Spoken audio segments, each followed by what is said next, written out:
Good morning, good morning, good morning, everybody. How are you doing on this fine Thursday? Did you catch the show yesterday? Coast to Coast Canadians. People loved it.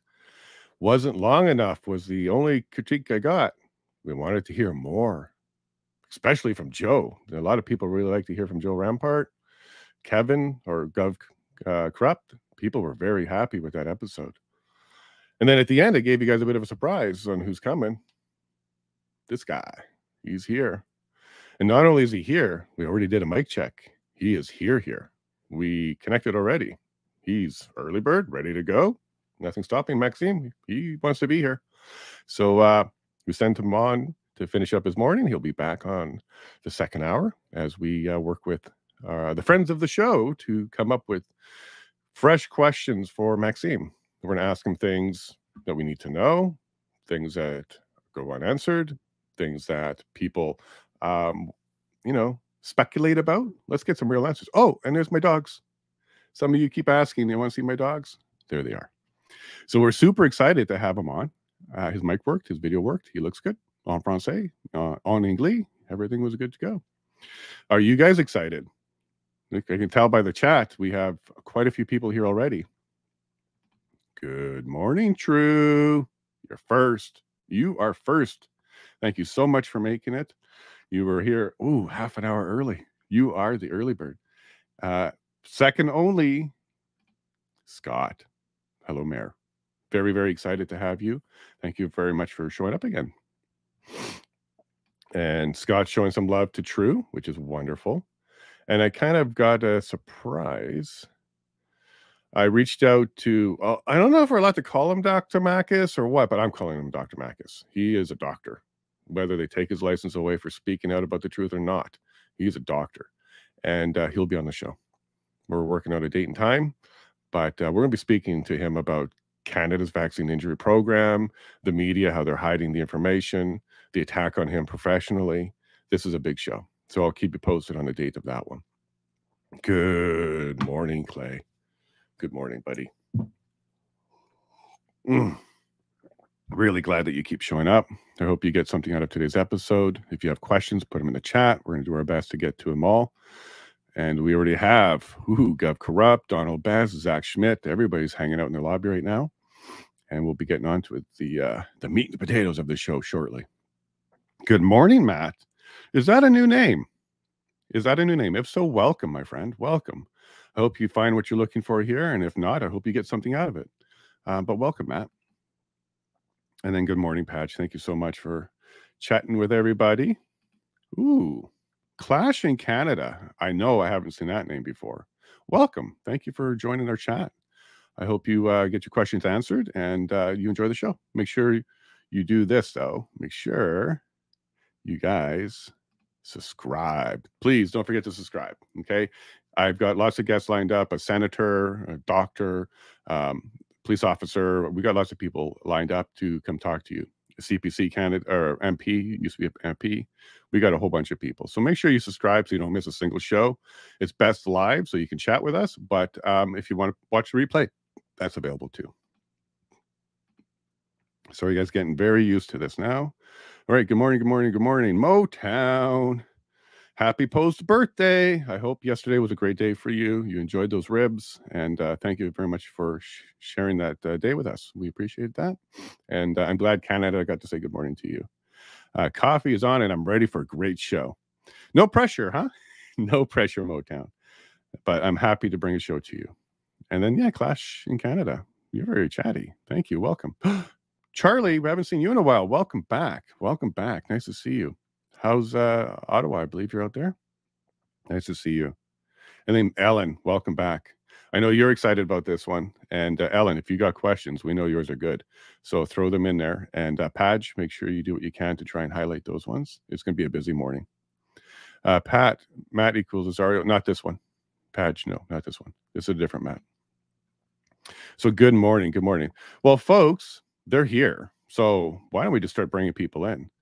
I'm going to bring him in by the time they showed up. So Gov Corrupt will be one of the first. And here he is. And we got Donald Best. And we got Zach Schmidt. And we are expecting a couple more people. Hi, everybody. Welcome from the car too there, Zach. That's awesome.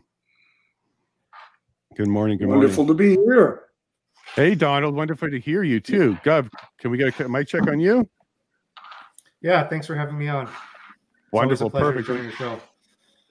Thank you for coming again. And then Zach, can we get a mic check on you while you're mobile? And we'll come back to Zach. Today. So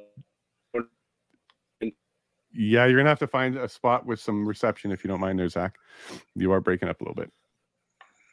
Okay, cool. So gentlemen, there's a couple more people that should be joining us, or yeah, 2 more. But for now, we can go ahead and get started. I know that some of you actually reached out to people that follow you. And I know that some of you said, hey, we're going to meet up with Max. Give me some of your questions. So how did that go? Gub, we'll start with you. Sorry. Come again? You were probably, yeah. I said some of you were reaching out to your followers and saying, hey, look, I'm meeting up with Max. Do you get some questions? And you were getting responses. So how's that going for you? And you kind of getting ready with some questions? Yeah, like I got my questions that I want to ask ready to go. There's a few questions that people reached out and wanted me to address. One was, the voter validity in Canada, which I think is a reasonable question to ask, and what Matt's take is on that. So that was the main theme. People really want to know what Max views on that and what his answer is going to be. Okay, and what kind of questions have you been getting? Have they been related to policy? Have they been related to him? Have they been related to the party? What kind of questions are you getting? Well, it's in terms of like I'm going to talk briefly about Chinese interference and David Johnson and all that is going on right now, right? So like we've been told by our intelligence community that our governments have basically been subverted for the last 3 decades. So it's probably a lot longer than that. And so if that's the case, and taking a look at PPC's polling and voting numbers, I think they got what 4.9% of the vote in the last election. So basically, call it a flat out 5. So people want to know is does he feel like maybe he's being capped? Is his target being capped at 5%, or is there something else going on? Some dynamics with other parties, or is there is this actually some sort of interference from a foreign entity? Well, it's been a good increase over the 2 elections he's been in. So could it be a trend, or do you think it's already plateauing? Is that your question? Yeah, and we don't have enough data to see if it's a trend yet, right? We only have 2 data points, 2 elections, right? So you need at least 3 data points before you can see a trend. So I guess the next election will be the indicator as to what the trajectory is, if it's going to plateau or continue to rise, I guess. But the main benefit between his results in this election versus the previous election was that now at least he has the ability to go do debates. Like he can join the debates, whereas previously he couldn't because he didn't have enough representation last time to be able to be allowed to join. Okay, cool. So a lot of the more recent events and stuff that are tackling the government in general. So past government, current government, and you're wondering how he's going to get involved and impact that. Is that kind of where you're headed with that question? Yeah, and so right now, the way I see it, there's only one person that's really holding up this government, and that's Jagmeet Singh, right? In Canada, the most powerful person is the person who holds the balance of power, right? So Jagmeet Singh he's the one that really holds the balance. So he, with his merger of the Liberals, and everybody knows this, right? It doesn't take a genius to figure it out. He's the one that's propping up this liberal regime, and he's the one that's saying, oh, we need to have an inquiry, we need to get to the bottom of this. But if he's such a defender of democracy and a protector of rights, why doesn't he let the people give their say? All he has to do is vote non-confidence, trigger an election, and then and then he'll let the people, vote with how they feel. But he's not doing that. So I think that we need to put more pressure on Jagmeet Singh, and I think Max is somebody that has the ability to do that. Great question, and I think Jagmeet knows he won't, or Jagmeet knows he won't win an election. That could be why he's doing that too. I don't think he feels confident. And his party's bankrupt. And because of him, he's losing a ton of support. Donald, same question. You've been reaching out to some of your followers, trying to bring in some questions, and if so, what's it looking like? Where are they headed with their question? Sure. Excuse me. So, as you know, I just started a major series on the trans-industrial complex, and that's of course influenced many of my followers who have read it. But the questions related to that are, most people were in the dark about the horrific sterilization and mutilization of vulnerable children and young people. Nobody really had an idea what that was. We thought the trans community was men dressing in dresses. I mean, really, we did. Yeah. And now there's a strong and growing resistance to this. But of all the major parties and all the leaders, Max Bernier and the PPC are the only ones who have come out against it. Pierre Poilievre and the Conservative Party have voted for Bill C6, which is criminalizing parents who want to stop their children from cutting off their privates. I know that sounds outrageous. I mean, if I said that 10 years ago, everybody would have laughed at me. But we know it's all about. I could show you pictures. We've all seen the horrific pictures. It's just I don't really know how we got here, and that's the question that seems to be coming up on my feed with my readers about that subject. How did we ever get here? So you want to know, can we stop this slippery slope? Can we reverse it? Can we get back up? It's not a slippery slope. We have plunged off the cliff, and we are heading down. Thousands and thousands and thousands of children and young people in Canada alone have had these operations in one hospital in Montreal. They brag about it. So they're coming from all over the world there. Apparently we're leading the industry in the world in this, along with some other countries. So that's wonderful. Max has come out and spoken very strongly against this. I'd like to hear what people are telling him. Now, the second thing is foreign aid. As you know, Canada's governments, especially this one, but every government going back, has seen billions and billions given away to, well, people who hate us, people who are the opposite of what Canadians believe in. At the same time, we have hundreds of communities in Canada that don't even have clean, pure drinking water. Last week, we shut down a hospital in Minden, Ontario. It's been there ever since I was born. We shut it down. And yet we continue to send billions and give away our sovereignty to global entities like the WEF and the UN. What does Max say about that? Right. What can he do about it, especially as just one man? That's it. Awesome. So you're looking for gender ideology and explanation around that, and then you're wanting to know about taking money out of Canada to help others when we still need our help here. Absolutely, absolutely. Whether it's for wars or programs to sterilize people in Africa, which we contribute to millions to, or doesn't charity begin at home? Shouldn't we get people off the streets?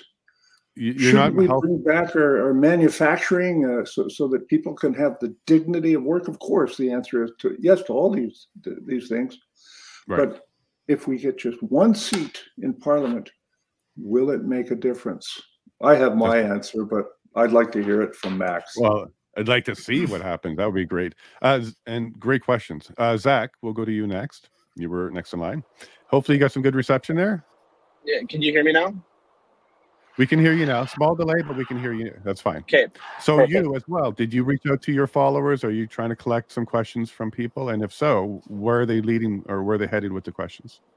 Well, I took kind of a different approach to it because I recently had Max on my show, and there were some things that I wasn't able to ask. Just I only had a 30-minute spot with him. So the big topic that I wanted to talk about was abortion, and this was prior to him announcing his private members bill that he intends to bring up in the House of Commons. But what I would like to actually have clarification on is where he stands on it. Would he qualify himself as being pro-life or anti-abortion? I know Andrew Lawton had tried to squeeze an answer out of him, and Max kind of dodged it a little bit. So I would like to see a firm answer on that, because I think that there's lots of critics within the CPC that are kind of pointing fingers at him as far as, like, you know, doing this as far as strategy. My pushback to them was always, well, if Pierre had done the same thing, would you be saying the same thing about Pierre? And I don't think that's necessarily true. But lots of people are saying that it's just a pander for votes in Portage-Lisgar. So I would like maybe just a little bit more clarification on his personal stance and what he would like to see Canadian law be around abortion. You know, it's obviously a hot topic down in the States. Trudeau brings it up whenever he needs some clicks. So let's get a concrete answer. What's Max's stance on abortion? What would he actually like to see in Canada? The other question that has kind of come up just over the last little bit, and that I've been pushing for a bunch on Twitter, is will we see a debate between him and Brandon? I would extend that out to the other people as well, the other candidates running. But that's what I would like to know. And if so, why is Brandon avoiding this? Either what he is suspecting of Brandon trying to avoid, or is there something bigger at play why a debate's not going to happen? I personally think that a debate should happen. It should be a requirement of all candidates to be active in at least one debate amongst all of them. You know, I know in an actual election cycle, you would have multiple leadership debates, but let's get some candidate debates. I know there's one recently for the other riding in Oxford, right? So why is there not one happening in Portage-Lisgar? Well, I think the quick answer is Conservative Party don't think they're going to lose, and they got nothing to gain with one. That could be why. But I agree with you. I think every single election should have at least one debate amongst the candidates. And if there's only one candidate for whatever reason, they should at least go on, explain to us what they're going to be doing. Yeah, let's hold so their hopefully, feet to the fire. Yeah, hopefully you can ask your question in person. So hopefully you're able to make that work. But if not, we'll try and relay that question for you, especially about the abortion. So your two questions were no debate, why? And abortion, where do you stand? Yeah. Okay. Azario, you're next, bud. Same type of questions. I think I saw you reach out to your followers as well. Did you get some feedback, and where are you headed with your question? Yeah, sadly, no. I did reach out to my followers. I didn't really get much in the way of participation on that. I think it was maybe a little bit of a short notice. But I think the themes that I really want to concentrate on this morning are around integrity, you know, especially with special interest groups, corporations, now in foreign entities. How can we, you know, how is Max and his party going to insulate themselves from that, put checks and balances in place that are going to prevent, you know, that type of corruption from occurring within his party? And I think the second theme that comes out of that is around political reform, and what does Max's party support in terms of equal representation for the population of our diverse and geographic regions. There's so many different ones that I could go around, but those I think are the main themes I want to concentrate on. So the first one's around your new party. How do you have control of the people? And then the second one, sorry, I didn't quite grab that when I was doing coffee. Is around political reform. Right? Yeah. So representation for, you know, representing those diverse geographic regions instead of just the kind of the 416, if you may. So we'll see if he's talking about whips or no whips and forcing the platform on representation, that kind of thing. Yep. Okay, cool. I'd love to know the answer to that one as well. Where is he on the whips or whip-like? You may not have a whip, but do you have whip-like activity? Right? So we'll check into that. Thanks, Azario. Joe, welcome back to the show. It's time for you to go. Good morning, good morning, good morning, Canada. Good morning, Jason. It's a sunny day in Northern Alberta. Thank you for the opportunity to participate and contribute. What a day. My pleasure, my brother. You know, folks, I've heard some really interesting questions here. And for what I did last night, I opened up a Twitter space and asked the question, Canadians, what questions do you have for Max? Well, 3 hours later and 297 listeners and 16 speakers later and a massive bubble thread and lots of discussion and conversations, I've got about 4 hours of questions for Max. Wonderful. But we'll see if we can extend. Hmm? We'll see if we can extend that full 4 hours. Well, the space was recorded, so I was going to throw a copy of the space up at Danielle and at Max and a few of the other, or Daniel and a few of the other people in PPC world, and it's also available on my timeline on Twitter if anybody from this group would like to go and listen to it. Of course, please do just fast forward through all of Rampart's babblings and just go right to the people. But just to quickly go over some of the questions that I have. One question was what is Max's plan or the PPC? And I always refer to it as the PPC, but most people are responding, what is Max's plan? But what is the plan to defend our Arctic interests? Further to that, are we looking at wanting to develop the Great White North? So that was a great question. Another question, a few of the the conspiracy questioners are always asking, like, are you a Freemason? This was an interesting one where it leads into the WEF connection. But I think a lot of that was exposed last night by Max as well as by Andrew Layton. And this has kind of been dealt with, but I'll say it anyway. They're asking if you weren't at the WEF conference, then you clarify you were there. Then you meet other ministers, but not for the conference. However, the press release for your trip to Davos quotes you saying otherwise. And the press release from the Canadian government was provided as justification for asking that question. What about advertising on legacy media, MSM media, to reach a wider audience outside of what we're reaching now? Another question, how about developing oil and energy refinery in Canada? Is that a syrup? Or pardon me, is that a goal or an issue? Then it devolved into a maple syrup conversation. Then we got back to how will Max prepare Canada against an assault on the American and Canadian dollar versus the growing BRICS, which was an interesting question because it zeroes right in on the BRICS question. One guy, Canadian Dad, asked, will Max work to restore the jobs and benefits of government and the armed forces members who refused the vaccine? We had one question here that seems to drive some people crazy, is why is Max not readily available to people as a leader of the party? Because that would be a direct contrast to the other parties, which would set the PPC apart. My response to that was, what do you think tomorrow's about, and why am I asking you a question tonight to ask Max tomorrow? So I think I pretty much answered that one for them. And I'll say there was no trouble. It was within a few hours of reaching out. They were reaching back. CPC, no response from them. Liberal, no response from them. Not even lower down the totem pole. I'm getting nothing.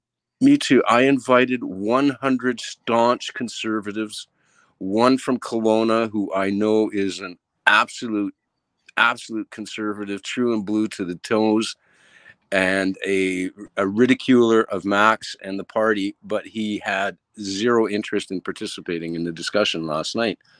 I found that to be very odd.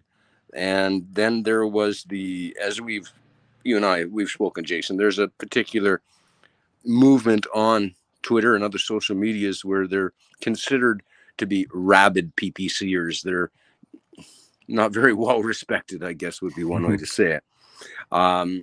It was a challenge to keep that crew from grabbing mics and just adding to the chaos of the space last night. I kept it fairly well curated and controlled. But those were some great questions. I got a slew of DMs, a lot of hate, a lot of love, about 50-50 on that. But there was one question here. From a fiscal position, will the PPC or will Max take the Bank of Canada to task, reorganize our monetary policy, and reintroduce a sound monetary policy for Canada?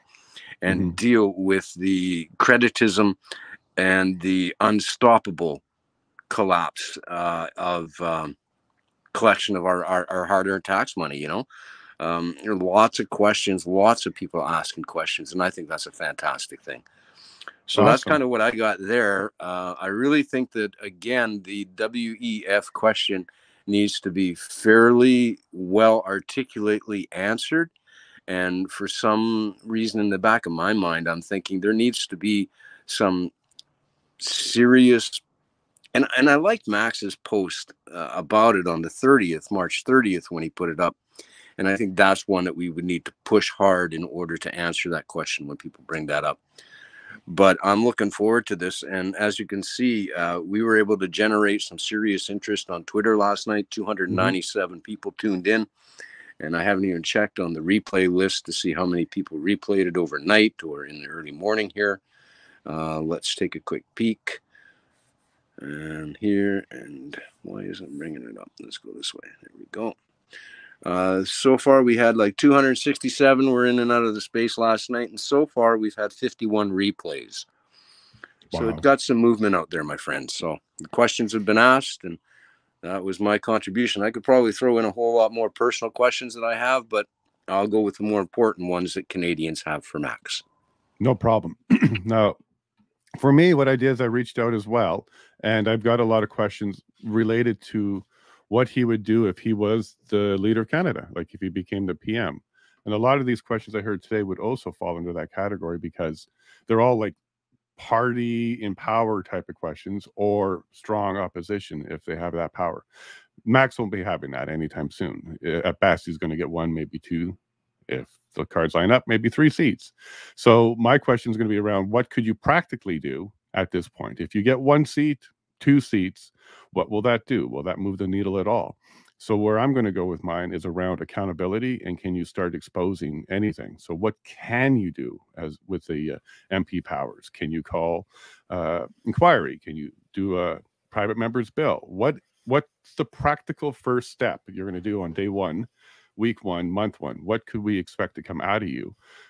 He certainly won't be able to change, policies for foreign funding or the North or anything like that this year.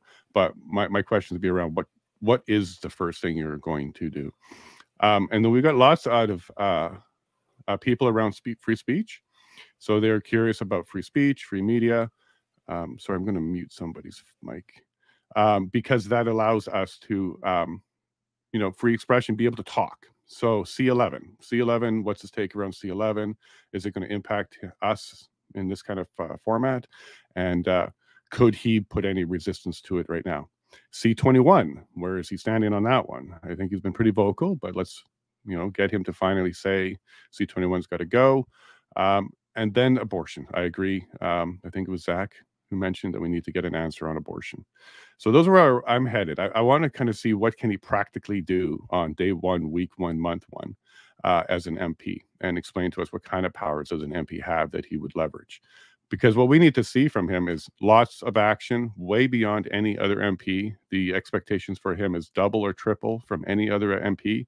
And if he doesn't raise himself to those levels, people are going to see that as a failure. His expectations are going to be way higher than any other MP if he gets in there. So that's kind of where I'm headed with that one. And Donald, you're not wrong about this WEF stuff. It got pretty ugly yesterday. I had Andrew on the show. I respect Andrew. But Andrew put out a thread that was really supportive of Pierre and didn't talk about Pierre's contribution to the WEF. So I did. If you go to the Wayback Machine, and here's a video I put together, you can actually see that not only is Justin on the WEF website here, but Pierre was. He's not there today, as this video is showing, but what you do is you go to what's called the Wayback Machine.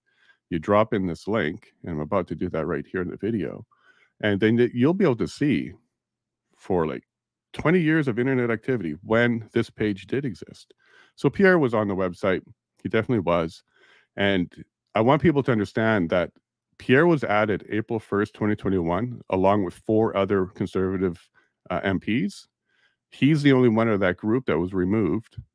And I think if you have the power to remove yourself from this website, either remove everybody, not just yourself, or make sure that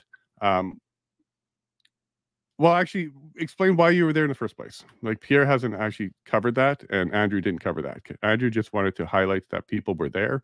Max was there, and it could be proven that Max was there. But Max has admitted he was there. But Andrew was also there. So I'm not sure if that matters, whether or not people were attending. I think the question is going to be around whether or not you are a member. Let me unmute everybody. So now let's have an open discussion and talk about what we want to get out of Max. Oh, hey, Azario. And if we can kind of get some good questions formulated out of this. And Joe, you muted yourself. I can't unmute you. Okay, let's go to Kevin. Kevin, I think you were next to chat. Yeah. So what are we trying to establish here? Sorry, I'm doing stuff in the background. So no problem. We are all multitasking. So what I'm trying to do now is to come up with a new question. We've all laid out what we were going to ask. Let's see if there's another question on the table, maybe around his WEF, because that's topical right now. That came out last night. Yeah, I'm just trying to fish out some more questions. So like the one thing that like I asked in one of these conversations that seemed to take off on Twitter is that if people want to condemn Max, so let's just say, okay, he went to the WF, even though if he did, he didn't. Okay, that just say, okay, he was at the WEF. Just assume that, even if it's not true or not. So even if we're going to condemn Max for going to the WEF, why are we also not condemning the party that he was a part of when that happened? So I think that's a very important question, because the only people that seem to be attacking him for being part of this, this WEF movement is the conservatives, when he was a conservative MP at the time. So to me, it doesn't really make sense. It's not really a question that is logical to me, because they're basically trying to throw him under the bus while excusing the party that he was at because they support that party. So I don't understand that. That's a good point. It's the CPC supporters who are highlighting this today, but it's the CPC supporters forgetting that it was Harper who brought him there. And he also brought. Well, I think a lot of those PP supporters are not really ordinary supporters as we think of them. Okay. I'm getting a concerted effort, call them trolls, call them bots, but they're real human beings. There's a real effort, even right now on this show, commenting on the show on Twitter and such. And, that strategy of pointing at Maxime Bernier for going to the WF meeting, he's made his position on the WF and Canadian sovereignty very clear, as far as I'm concerned. Even as far back as the 2019 election, he's made his position very clear. Mm-hmm. But we have a continued push by the Conservatives and by the Uniparty to give away our sovereignty, to implement Agenda 2030, which was agreed to by the Conservatives, along with Agenda 2015 at the time. So a lot of these questions that we're getting concerning Max's attendance a couple of times at a few meetings are strategically delivered by an army of Conservative supporters who are speaking in one voice, which also, which ignores the Conservatives' policies today of 2030, the Green Agenda. They're all on board of that. So I think we have to be careful about how much credibility we give to the army of trolls or Conservative supporters who are out there on the internet. So let's be careful how much credibility we give to them asking that question. We know why they're asking it. And what I wanted to say, you go ahead, Kevin. So what I wanted to say is, like, we know that public opinion manipulation is one of the biggest things that drives political clout, right? So are you trying to say that maybe there's an effort, like a group of agitators or whatnot, like bot accounts, or like a combination of multiple things that are colluding to try to manipulate public opinion to support one idea over another? Is that what we're trying to get here? Absolutely. There's no doubt that there is a conservative war room and group out there on social media. I mean, we are, you know, most of us here on the show, I think, are pretty organic.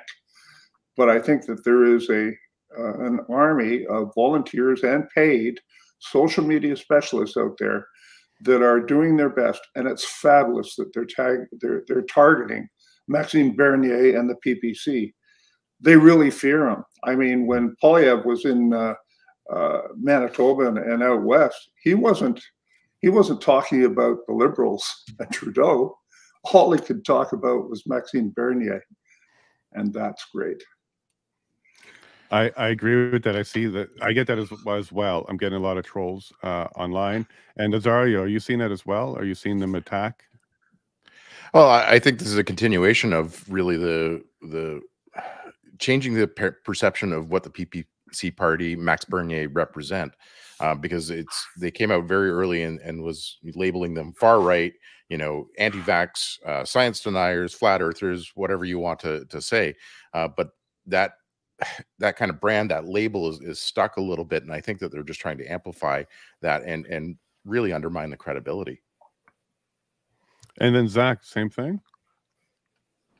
Yeah, I mean, I kind of grew up. I grew my Twitter following in the pits of this battle before I got banned, and I can definitely agree. Since coming back to Twitter over the last couple of months, there's a concerted effort to be able to discredit the PPC no matter what, and it's the same old arguments that Max has kind of addressed in the past, and that you know, the PPC supporters have addressed, and it just seems to keep coming back to these certain arguments. So there is an effort to try to discredit the party, which does show that they're desperate. And I think that kind of goes back to when I was talking about the debates, as you're correct, is there's no gain for them to debate Max, because Max will expose them on all of this stuff. And when we're looking at things such as the World Economic Forum, Agenda 2030, when Max was in the party, that wasn't even a talking point. It wasn't until he left and probably started talking with people like Mark Friesen to where it was actually brought up and started becoming popular to talk about. I would say probably around that 2019, for sure, during the age of COVID.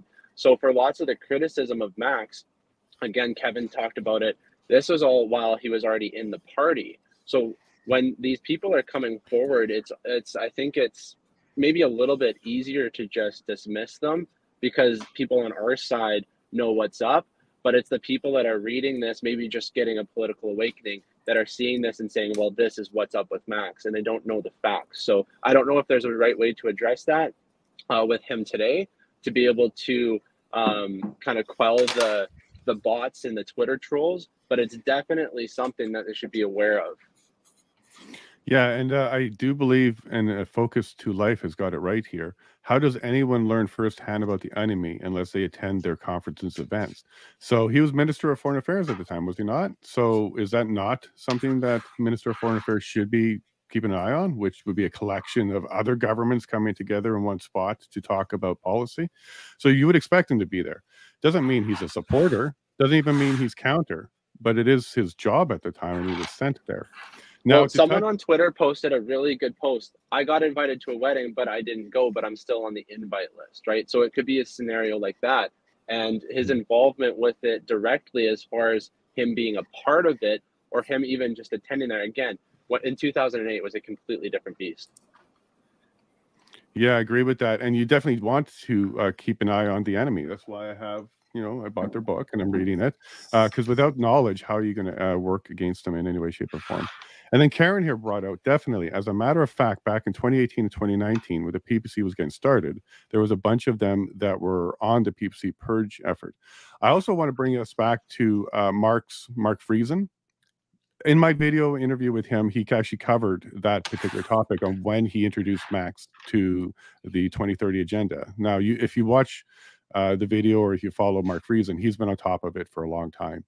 And his story was he got Max into a car and got to drive him around as part of going out and meeting people. And while he had him as his hostage, as Mark puts it, he educated Max on a bunch of things.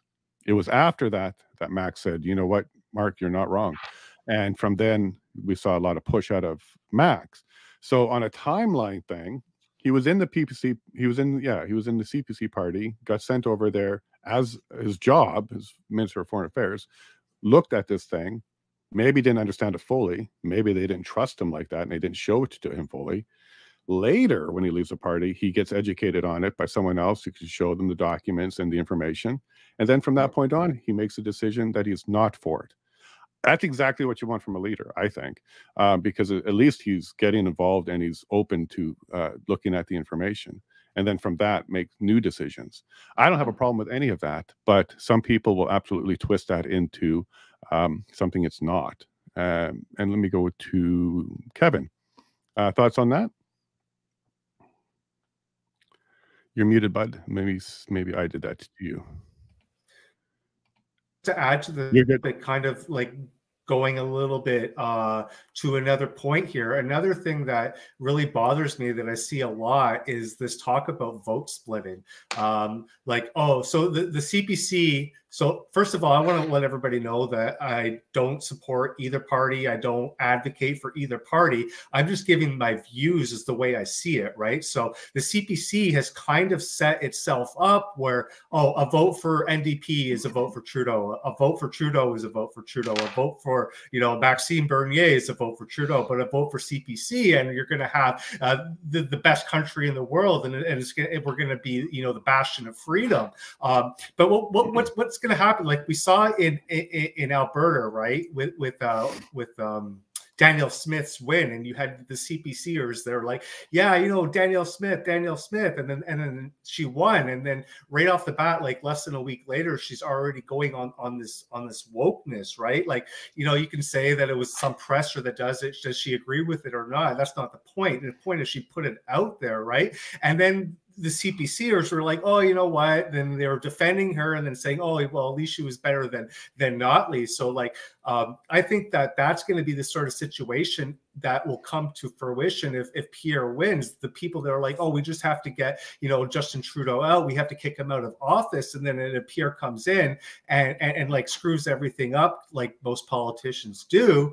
And then the people are just going to say, oh, like, oh, at least he's better than Trudeau. So I think that we set the bar so low for these politicians that as long as we're just doing better than the other team, who really cares what trajectory in the country is going in? And in terms of vote splitting, like, it doesn't really make sense to me. To me, it's just more of an authoritarian tactic used on the collective to manipulate them into staying with the group, right? So it's trying to, it's kind of like a cult, right? Like there's people that use this idea of vote splitting, because for me, I'm an individualist. I don't care what anybody's doing. I vote, if I were to vote, for who I think would best represent me. I don't vote for who would best represent the collective, because I think that in order for the collective to be the most successful, and every single individual within that collective has to do what's best for him or herself, not what's best for the collective. So I think that's a very important thing that we have to take a look at, is this whole idea of vote splitting and how it's just ultimately nonsense.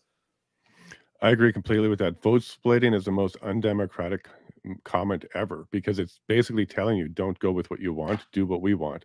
So vote splitting is so undemocratic, and I'm so sad that it keeps coming up as a reason people believe they should get behind a party.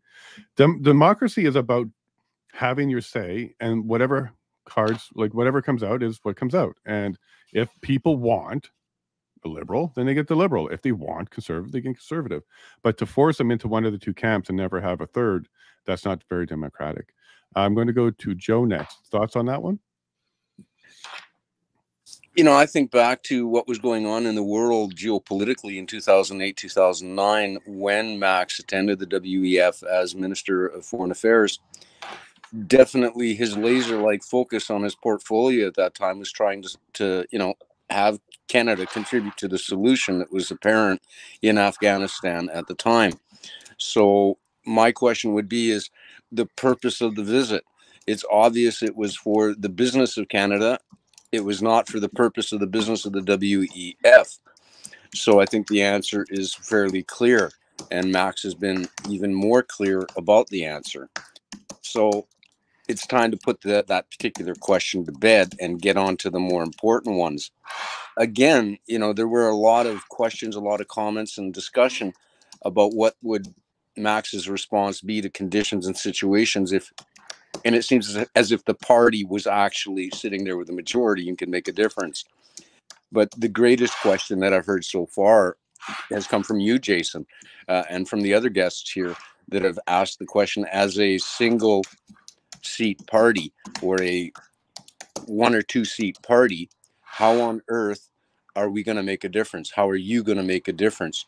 That's the greatest question on the table today, my friend. Thank you very much, Joe. And yeah, because that's the practical one, because he's not going to be leading the government anytime soon. So the practical question is, what can you do as an MP? And as a candidate, I actually want to know that answer. What can we do as an MP? I might be voted in as an independent. There's no party, so I'm going to be a solo guest. So I'd like to know, what powers does the MP have? What can I do? Private member bill, investigations, just go keep knocking on the door till they answer. What can you do as a single seat? So that's my driving question there. I'm going to go to Donald next. Hold on, let me grab your video here, Donald, and go ahead and unmute you. Donald, same question. Well, I think the point that's been brought up about the fact that this issue of splitting the vote, I think, is probably the most important campaign question that Maxime has to answer, because, frankly, people are like sheep, and we're also very loyal and many people have been conservatives and liberals and NDP for decades. They know something's wrong. They feel something's wrong. They see evidence before their own eyes, but they just can't bring themselves to mark that other box. And I think that's the greatest problem that Maxime and the PPC have, is to just get people to give it a try. The by-election is a great opportunity for that, because, as people do point out, it doesn't matter who wins this seat in the great scheme of things for who's going to form the next government.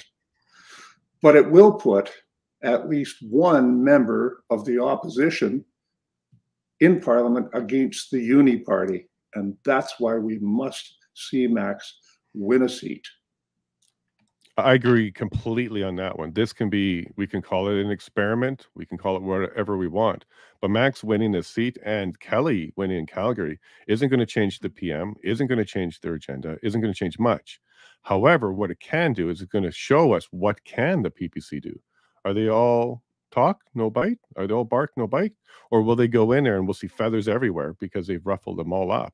I really think Canada, this is an opportunity to find out, is the PPC party really going to be an opposition for us, a conservative-based opposition, or not? And what's the risk? It's a half term. So Manitoba, you're used to having big names in this one. You had Candace. Don't put somebody I can't even remember the last name of. Put somebody in there that's going to make some noise, get in there and oppose.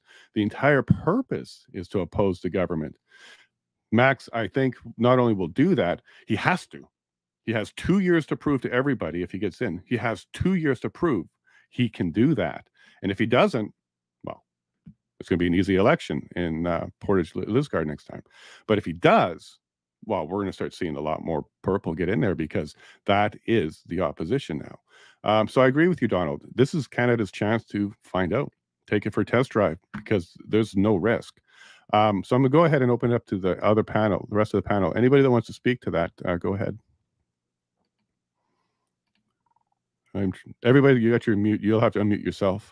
I'll take first crack, because I really didn't answer this vote splitting issue. And I think, Donald, you brought it right up to the front there. It's vote splitting is not even an issue at this stage of the game. it is basically a two-party race. It's either Brendan or Max, and it's very riding specific. As to a vote split on a national level, we'll approach that in October, probably in the political season of the summer of 25. I don't see that as a big issue, as more and more people will wake up to the truth, to the uniparty, and make the appropriate decisions at that time. And we'll see that I believe we'll see it in the spring of 25, when people are starting to really start to make a decision as to what direction this country needs to go, because we're stuck in lockstep with the uniparty until such a time. We all acknowledge as PPC supporters that the balance of power for our current uniparty is actually held by 14 MPs in Western Canada flying the NDP flag. Those are the individuals that are truly responsible for a vote split when it comes to evaluating that in the future. But right now, what we need to do is get things very clear so that Max can get that seat and start the process. So that's my comment on that. That's awesome. And I agree. Vote splitting is a non-issue.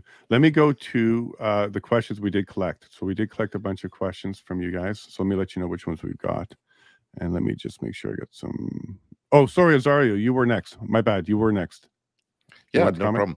Sure. I just wanted to actually bring up a slightly different topic, which was around encouraging, kind of our population to get involved in politics, make themselves educated, looking at Gen Zs, millennials, how can we get more people out participating, being knowledgeable, doing kind of a research on the parties that are involved and who their candidates are, and then ultimately making a choice and calling that vote when the time comes. I think that we're sitting back because our last federal election had something like 47 or 48% participation. I might be wrong there, but I might just be completely talking out of my but so but I thought it was very low throughout the last federal election. And how can we drive that to a higher number so that we do have an adequate representation of our population?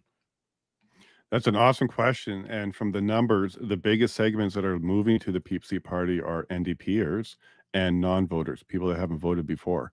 So the PPC party itself is drawing in that group you're talking about there, Rosario. And I'm not sure if other parties are doing that, but PPC is bringing a lot in from the non-voter group, or traditionally not voter group. Some of the questions we collected from the chat includes Ellen. I would like to know if he has a solution for the free speech, hate speech laws. Great. And we're going to use free speech to talk about that. And Ellen also came up with, similarly, will he protect free expression through religion, or will he allow people to be arrested for simply worshiping and praying? Awesome question there, Ellen. We'll try and get that one in there. Sorry, Kevin, I'm just going to mute you quick. Focus to life. Soros perfected the art of creating chaos. When Gov controls emergency protocols of pandemics, fire, flood, emergency, economy, it's over. How can we stop the foreign interference of WEF China? That's a whole episode, Focus to Life, but let's see if we can get a quick answer out of him on that one. And by the way, I'd love to host a particular episode on that one.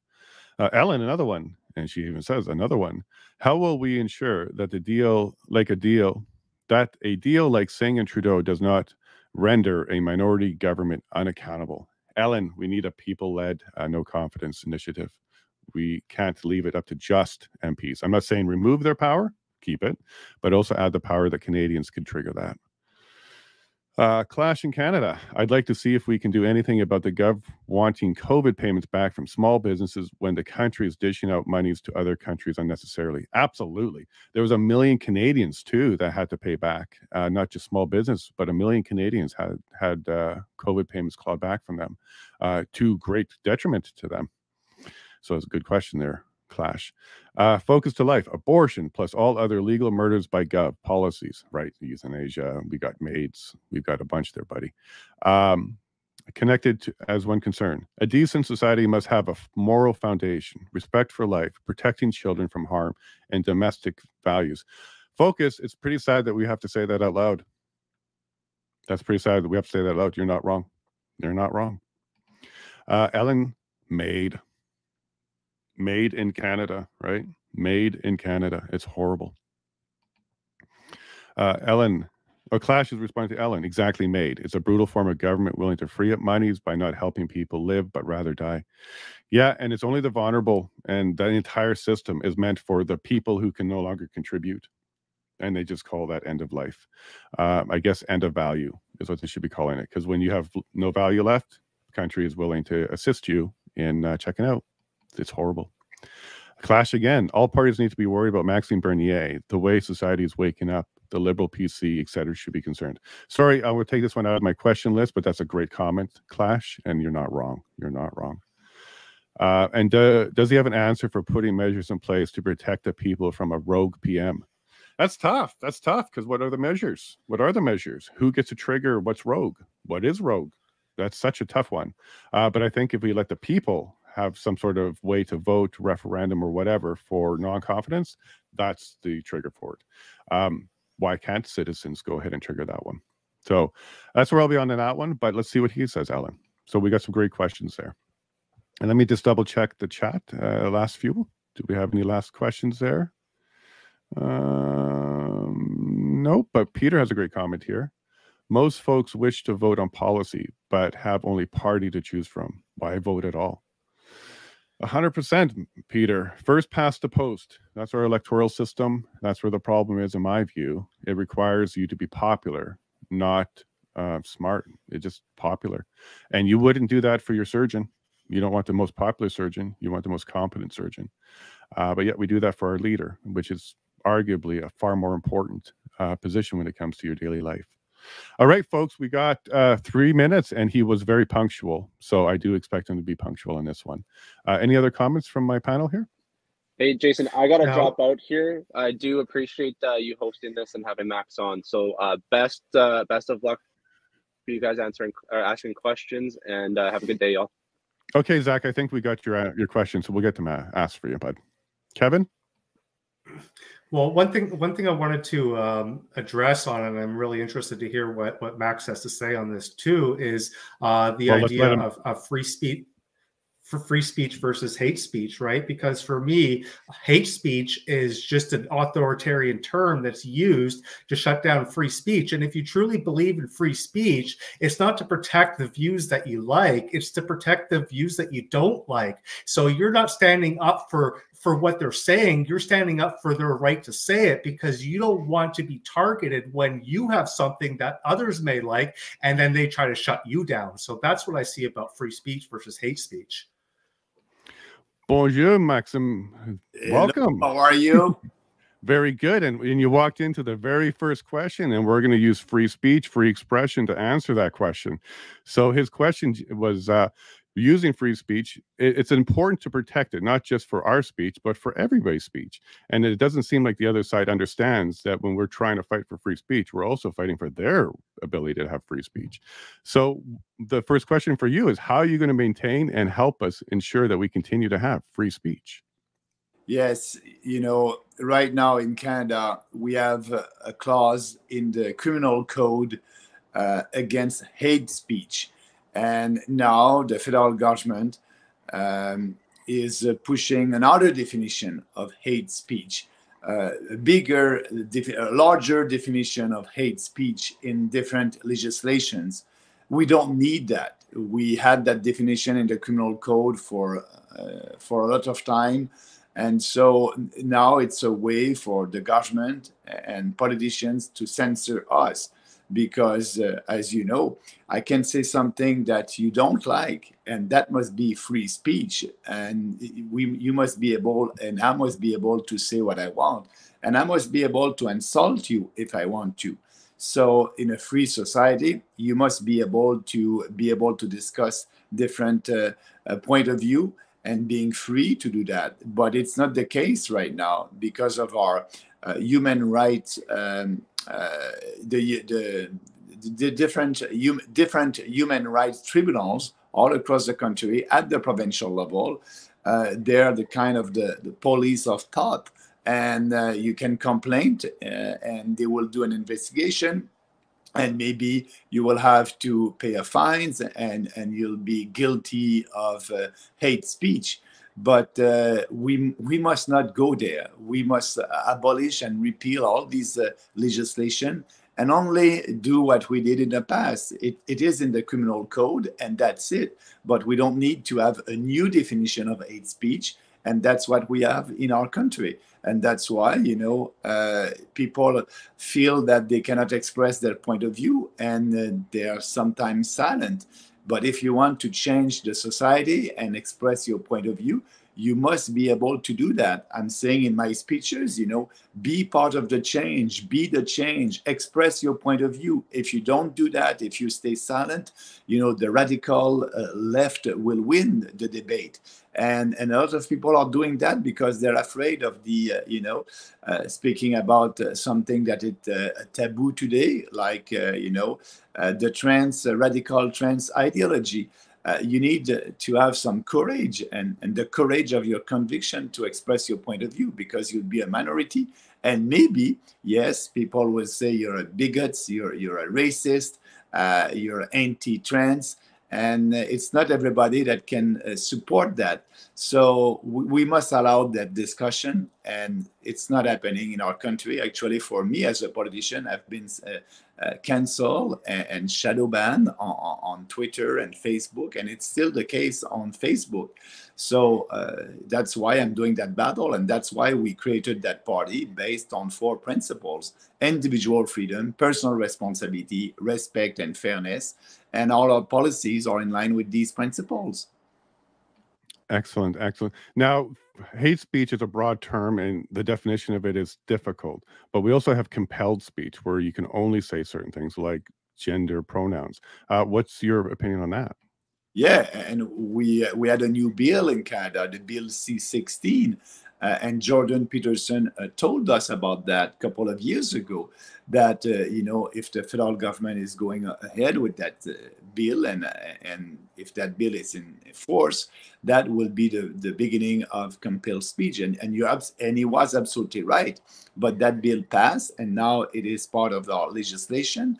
And you have, it started by asking people to use the right pronouns, but nobody can force me. If I have a biological man in front of me, having a discussion with me, and that biological male think that is a female, and if he wants me to call him a she instead of a he, I'm not obliged to do that. I have the right to say what I want, but no, with that legislation, it's against the law, and so you can be sued for that. The best example was Jordan Peterson.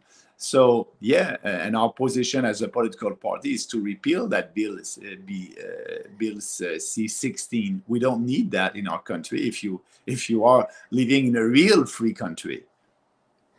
Yeah, and we've had a father in BC jailed over choosing to use the correct biological pronouns for his, I believe it was son, wanted to be a daughter. And that was horrible to see that people could be actually locked up for speech here in Canada. And what we ended up doing for you, Maxime, is we reached out to Twitter and all our groups, grabbing a bunch of questions. And Donald is going to be ready here with a question for you from his group, if you don't mind. Donald? Yeah.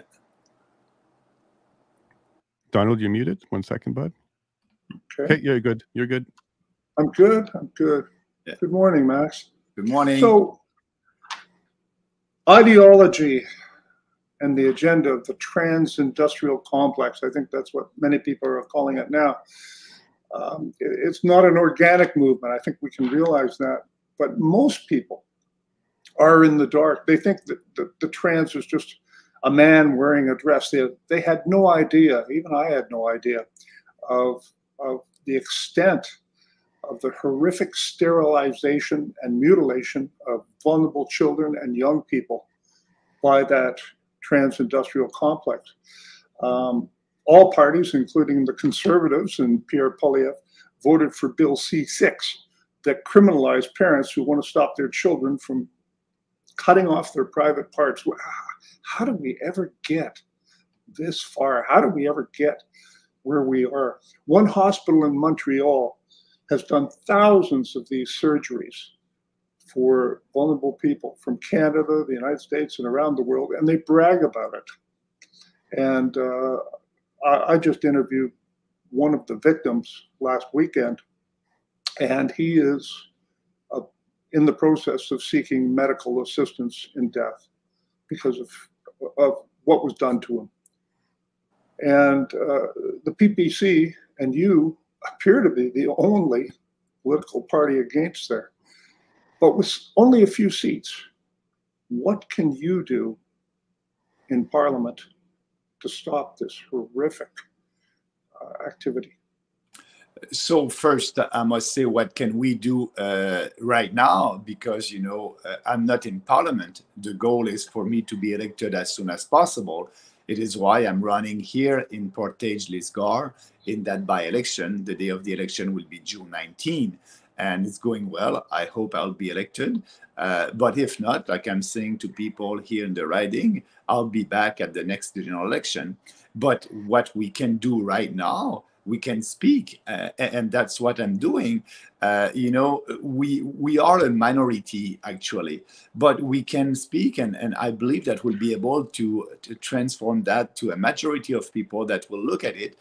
You know, that trans industry, like you said, or radical trans ideology, I call that a toxic ideology. It's everywhere. And it started by the idea of inclusion. You know, every politician in Ottawa wants to say everybody is included, and they pass that legislation. It's it was C6, but after that, after the election, that was the same legislation, but the legislation that passed in the House was C4, but that's the same thing of C6, just because we had an election, and after that they tabled another bill, the same legislation. So that bill that is in force right now, it's C4, the same bill that you said, and they passed that, and they were very happy. So that's that bill promote the trans industry. And yes, what they're doing to kids right now, I want to give you an example, a real example. I'm in the riding of Portage-Lisgar. I'm campaigning to be their MP. And, you know, I was in a little town in the riding, and I did an event a week ago. And I was meeting people, and I met a lady, and she said, Maxime, I want you to meet my daughter. She's 13 years old. And so she came, and she said, I said, hello, and said, what's your name? She said, I'm Rebecca. Oh, okay, and we had a little discussion, and she left. And after that, the mom told me, oh, Maxime, I'm so happy. I said, why? Because my daughter presented herself by her name, Rebecca. I said, is that her name? She said, yes. But at school, she said that she wanted to be called Mike, and everybody at school are calling her Mike. And when I knew that, I said, I don't want that. So she's confused, gender confused. And she was happy because she called herself Rebecca in front of me. But that's what is happening right now with that trans ideology. We are putting confusions in the mind of children where we had clarity, and it's happening. And if you look at the data, more with the young girl. So that's because of we are promoting the idea that a kid can transition, can become the other sex. If you're a girl and you're playing with truck, maybe you're a boy and you can transition. And we don't speak to the parents. She told me she knew that a couple of months after that, because somebody at school said, oh, his Mike is there, when they try to call her daughter for a play game. And she said, what do you mean, Mike? Her name is Rebecca. So she had to go to see the principal of the school, and she said, I don't allow that. She's a Rebecca. And the principal said, no, that your daughters, or you know, maybe she's a boy, she wants to be called Mike, and we'll do that. We'll respect that. And you know, she said it's the last year, and I will homeschooling next year. So that's happening in a rural riding in Canada, not the downtown Toronto or downtown Vancouver. It's everywhere. So and you're right. And after that, the second step is to give them hormones, and after that, surgeries. For me, I call that indoctrination, mutilation, sexualization of our children, with an ideology that is not based on science. There's only two sexes, and we must fight that, because in that bill, the bill C4, if you're a parent and you have a confused child with his or her gender, you don't have the right to try to speak to your child and tell him or her that she's or he is not born in a wrong body. Nobody is born in a wrong body. So you don't have the right to speak and tell your kids that you must accept your body. And also, if a therapist is doing that with you, that's illegal, and you can go to jail to up to 5 years. That's part of the C4. So they are promoting the transition of kids, but it's illegal if you try to tell to your kids that no, you must accept your body. And it's the society that we are in right now. So our proposal as a political party is to repeal that bill. That's what I said. But it's not politically correct to speak about that, to have that point of view in our society, because if you speak, they're going to say you're anti-trans and you're not inclusive and all that. Sorry about that BS. And we are doing that. And if more and more people are vocal about that, express their opinion, I believe that we'll be able to change and to win, because what we can do, our goal is to change the public opinion, because we know that establishment traditional politicians are doing politics based on survey and polling. So if they can see there's a majority that are saying enough is enough, we must go back to the reality, to the science. I believe that these politicians will say, okay, we want to be reelected, we'll look at the majority and we may change our position. But I can tell you, that's why I'm saying here in the riding during that electoral campaign, vote for the real conservative.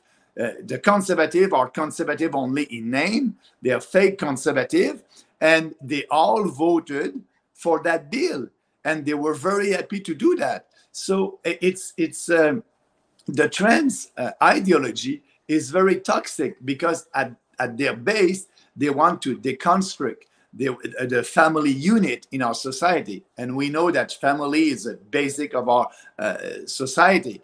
And so that's their goal. They want to confuse children. You have also at school the drag queen story hour. It's not just because it's fun and it's fun for kids. No, they want to put in their minds that, look, you can be like that. You can transition. So I'm against all that. But the Conservative Party and Pierre Poilievre voted for that. And I believe it's so important to preserve our society. And that's why our slogan for this election is, a strong voice for your family. It's all about that. So, and I believe we can do something. The fact that we are speaking about it today, it's great. More and more people will understand what is happening.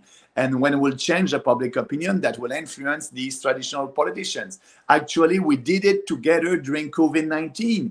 When we started to say, every business is essential, we must reopen the economy in March 2020, we were a minority. But, we were able to do rallies across the country, and the freedom fighters spoke about freedom. And we had the Freedom Convoy. And at that time, we had a majority on our side. We were able to shift the public opinion on our side. And that's why at that time, you had Poilievre at the end of the Freedom Convoy said, freedom, freedom, freedom.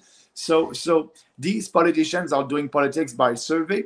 So yes, if I'm in Ottawa, it will be easier to change that, because I will have the opportunity to do a press conference, to influence the mainstream media, to table legislation in the House.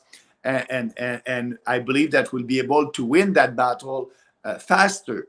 But if I don't win, I will still speak against that. And I believe that, we'll be able to change the public opinion and influence politics in Canada. Let's now move forward to June 20th. You win. And what do you do on your first day? What's the first policy, private member bill? What's the first debate? What's the first press conference? What's the first thing you want to do if you win on June 20th? Well, like I said, when I did my first press conference in the riding here in the beginning of the campaign, I said, if I win, I will table a private member bill, a bill on abortion, because I said I want to reopen the debate. And that bill is about late-term abortion. It must be illegal in Canada. I'm against late-term abortion. What that means that, after 6 months, you won't be able to have an abortion because it's a murder, because it's not my body, my choice. There's two bodies. You have a baby moving in your stomach, moving. And so if you do an abortion at that time, for me, it's a murder. And actually, in every European country, in every Western countries, they have legislation restricting abortion, and usually it starts at the second trimester.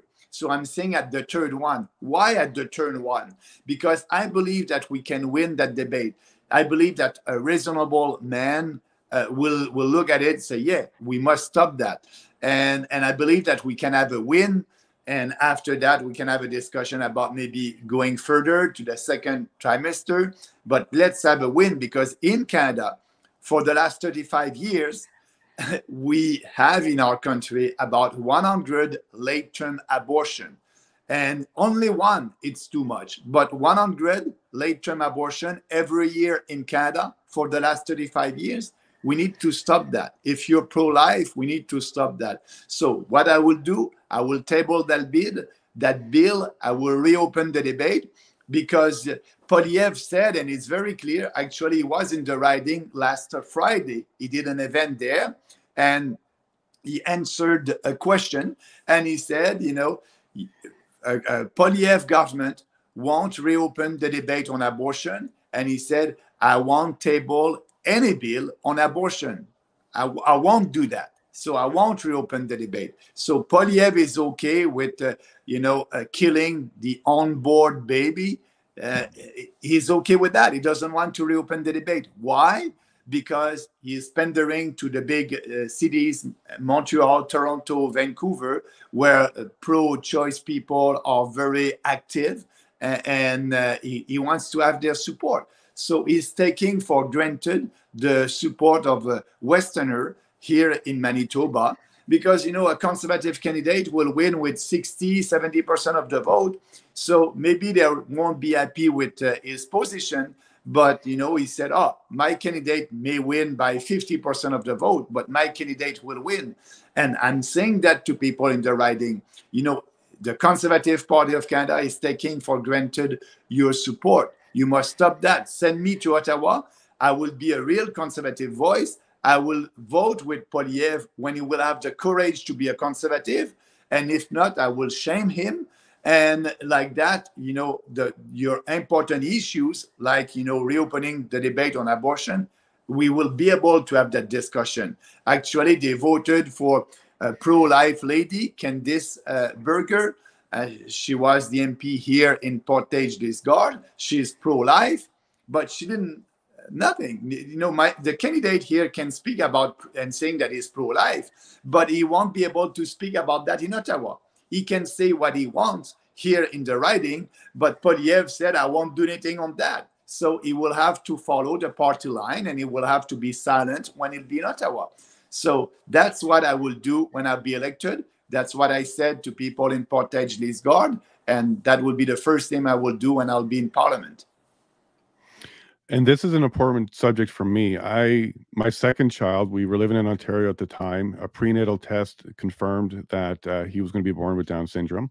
And the Ontario government really made it incredibly persuasive and easy to go ahead and abort him. We didn't, of course, but the procedure that we went through, it was very compelling, very convincing, and very persuasive to go ahead and give him end-of-life care before it started. My question to you, Maxime, is what are you going to do about gender selection and genetic selection for abortion? Can we tackle that one first? Ah, absolutely. You know, sex selection abortion, I'm against that. I said that. And that is part of the bill, actually. Yeah, because if you want, when you know the sex, usually it's not in the beginning of the pregnancy. It's more a little bit later. So yes, I'm against sex selection abortion. It must be illegal in our country. Merci beaucoup. We've got some questions out of Alberta, so I'm going to bring Joe up next for you. Yes. Good morning, Max. Thanks for taking the time out to speak to these issues directly. Thank you. The first thing I'd like to do is congratulate you for saying that you would publicly shame Pierre Poilievre if he were to crawl under a rock and not be conservative. That's wonderful to hear, because that's one thing we're not seeing in Ottawa is true calling into account people's behaviors. The biggest thing, and I made a very specific promise to an individual last night in a Twitter space that I held to gather questions for this. It's probably a very easy question, but I'll have a more pertinent and possibly a more provocative question. So I have two for you. The first one's a simple one. Sir, are you a Freemason or a member of the Freemasons? No, I'm not. Very good. Very good. Very straightforward answer. Thank you. Yeah. The next thing that I have is more so in concern with, as an elected member for the riding, to what degree would you use your ability to grow the party? Would this be a good conduit to grow the party? Because at this particular stage, as you know, we have 338 ridings. We're still looking for candidates for those ridings.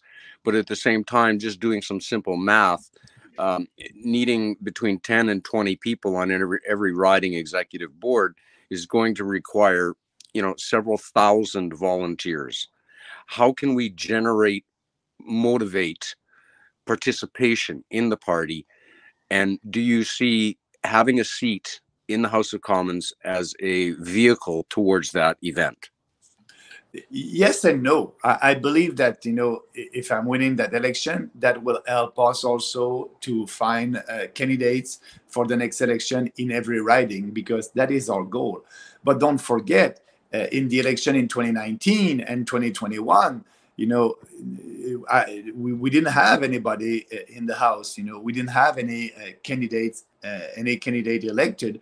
And we were able to have 313 candidates at the last election, and about 320, if my memory is good, at the first election in 2019.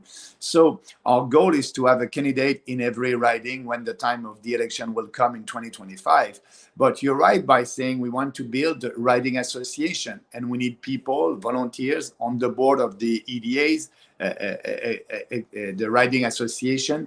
So what we are doing, it's a little bit different than the establishment political parties. We are building regional riding association. So one association may be in charge of 4 or 5 ridings.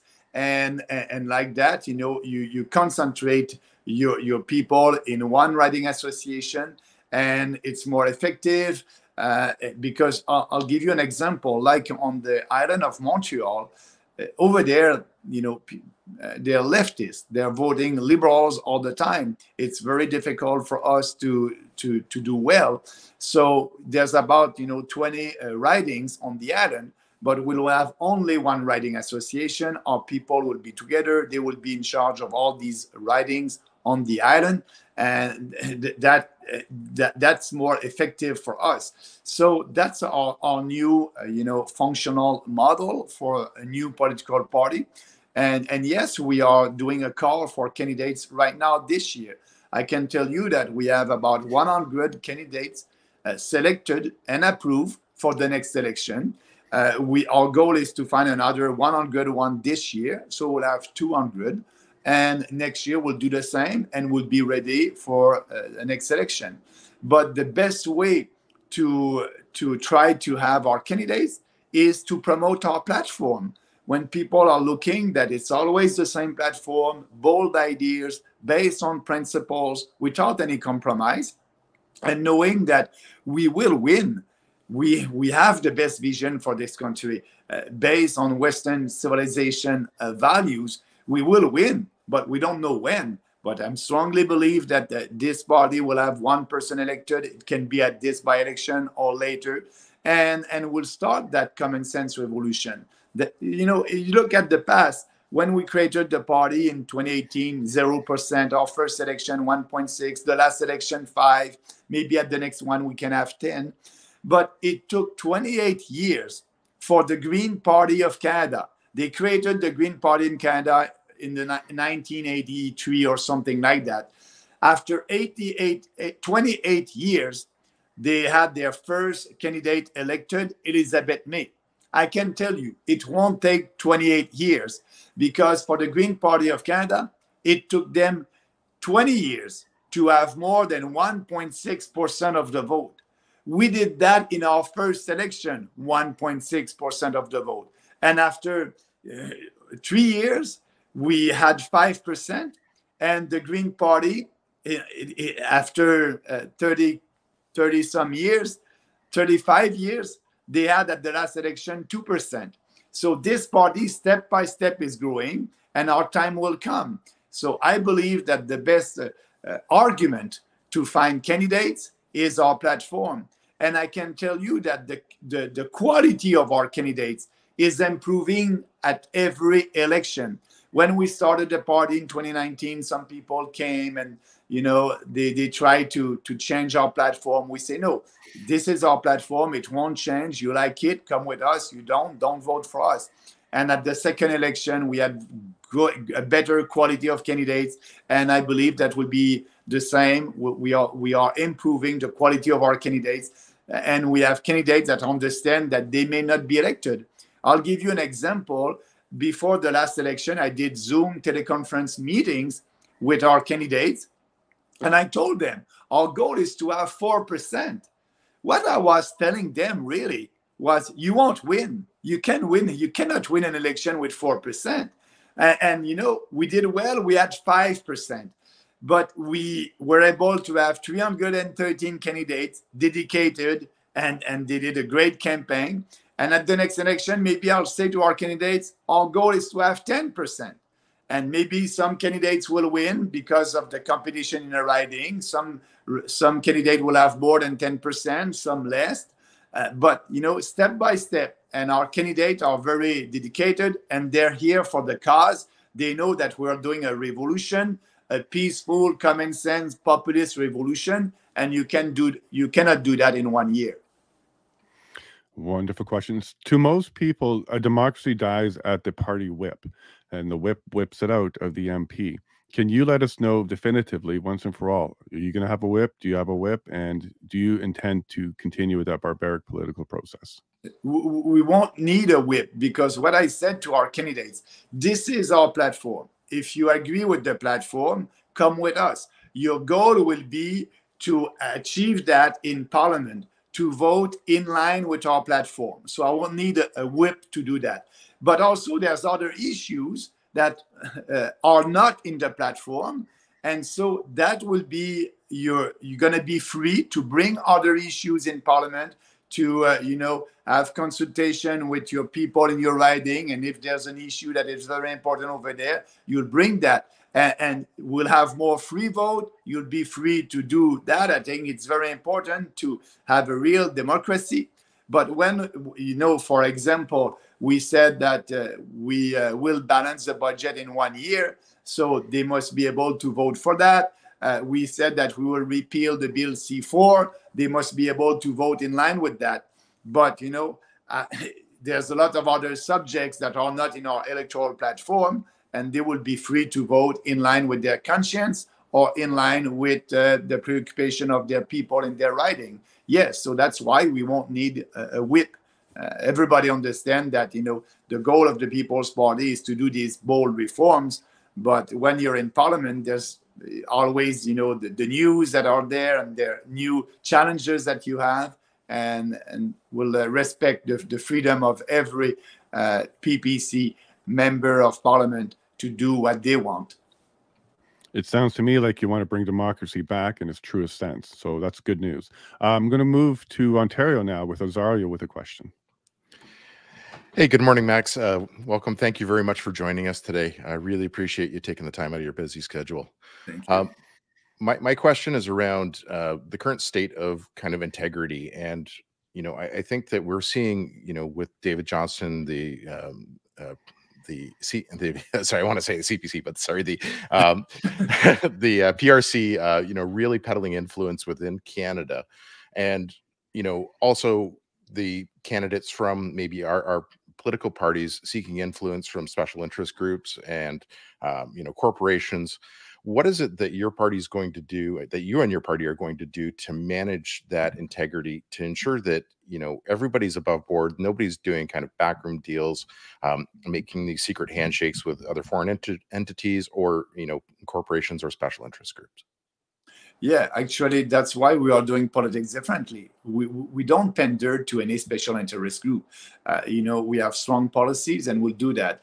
And because, you know, we will have the credibility to do our reform. You know, what I'm telling you today, I said that in 2019, in 2021, and I'll say the same thing at the next election. So we have the legitimacy to implement our reform. So you can have, you know, special interest group that will come and say, you know, Bernier, I don't want you to do that. That was in your platform. I don't know which policy, but that won't have any impact because we will have the legitimacy to implement our platform.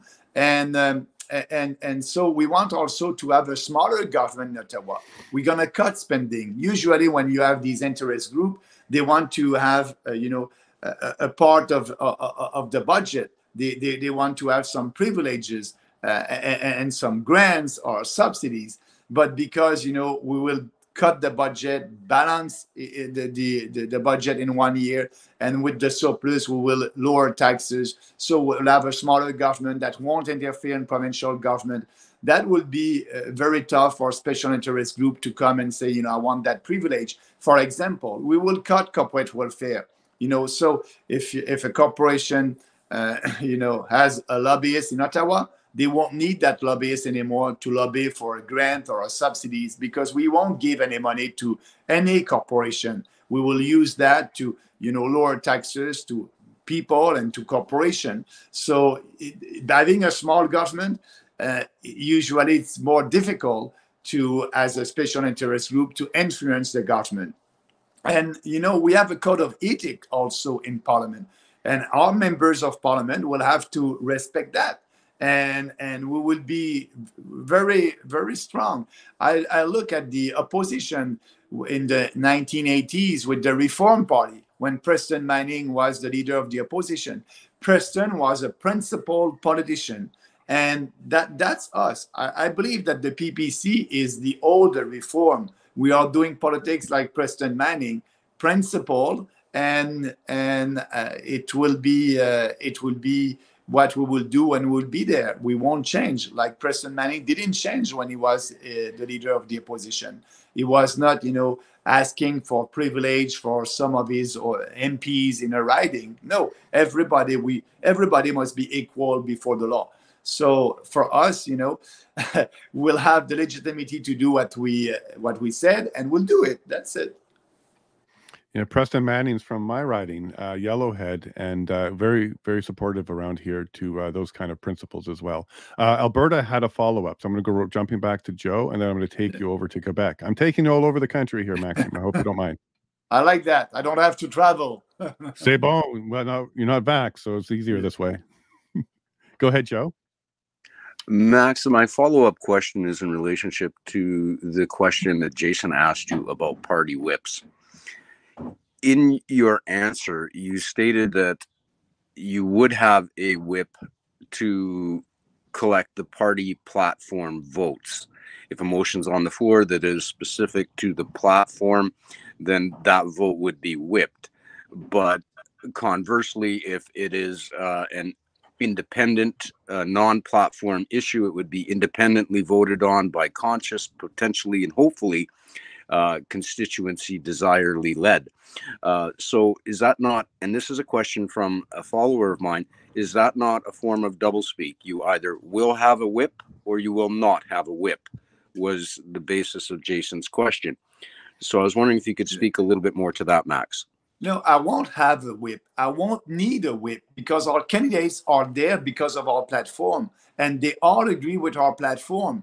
So, and then corporate welfare, they're in line with that. If you are a candidate of the People's Party, you must support the platform. If you don't be a candidate. So that's why I won't need a whip. When I will table a bill to end corporate welfare, I won't need to say to everybody, you must. They are speaking against that, like me, at every election. So that's why I won't need a whip, because that's, and also it's important to say our electoral platform didn't change and won't change. It's always the same one, contrary to the conservative liberals and all these establishment political parties.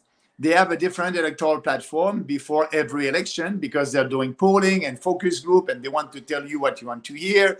So they are not leading, they are following the public opinion. So we have always the same platform, and we know that maybe something is not popular today or that popular today, but the more we speak about that, the more it will become popular. So our people are in line with our principles. And so that's why I won't need a whip to tell them, oh, that's in our platform and you must vote for that. They will, and they will very happy to implement our platform. Excellent answer. Thank you so much for the follow-up, Max. Thank you. Thank you very much. Now we're going to take you over to Quebec, and it's going to be anglais, not en français.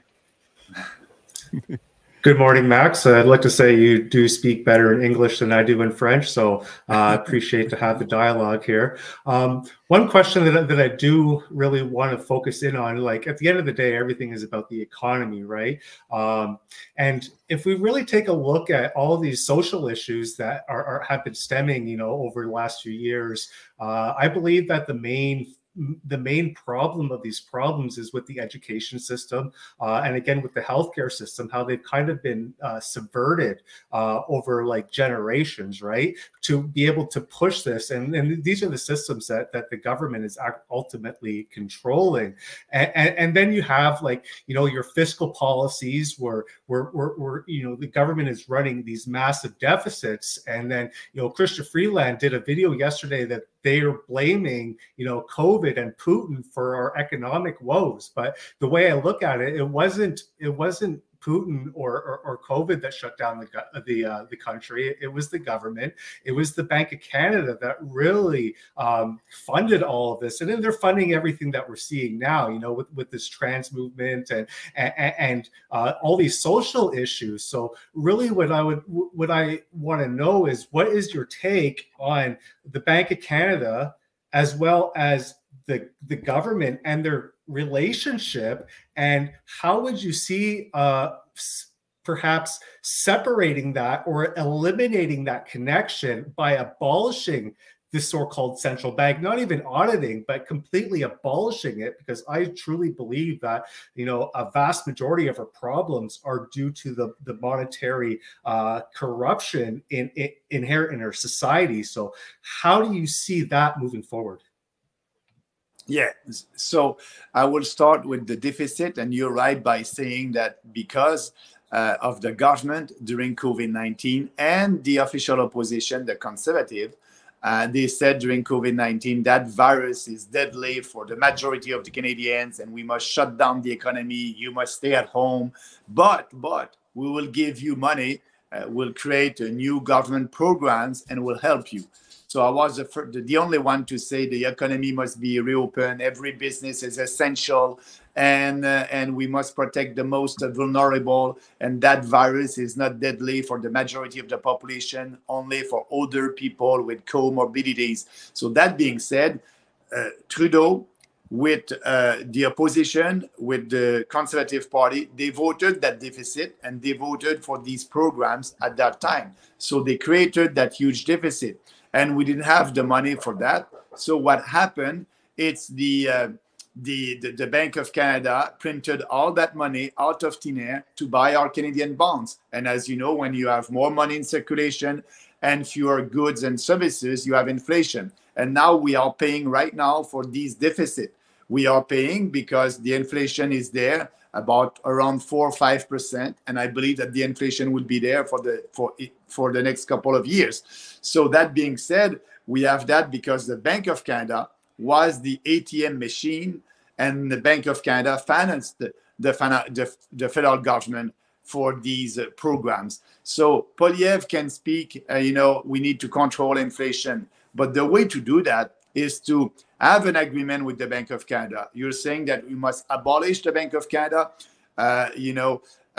It's not the proposal of our political party. What we're saying, we must say to these bureaucrats in the Bank of Canada, these civil servants and the politician in Ottawa, that the Bank of Canada must have a zero inflation target. Like that, they won't be able to create money out of thin air. They won't be able to create inflation.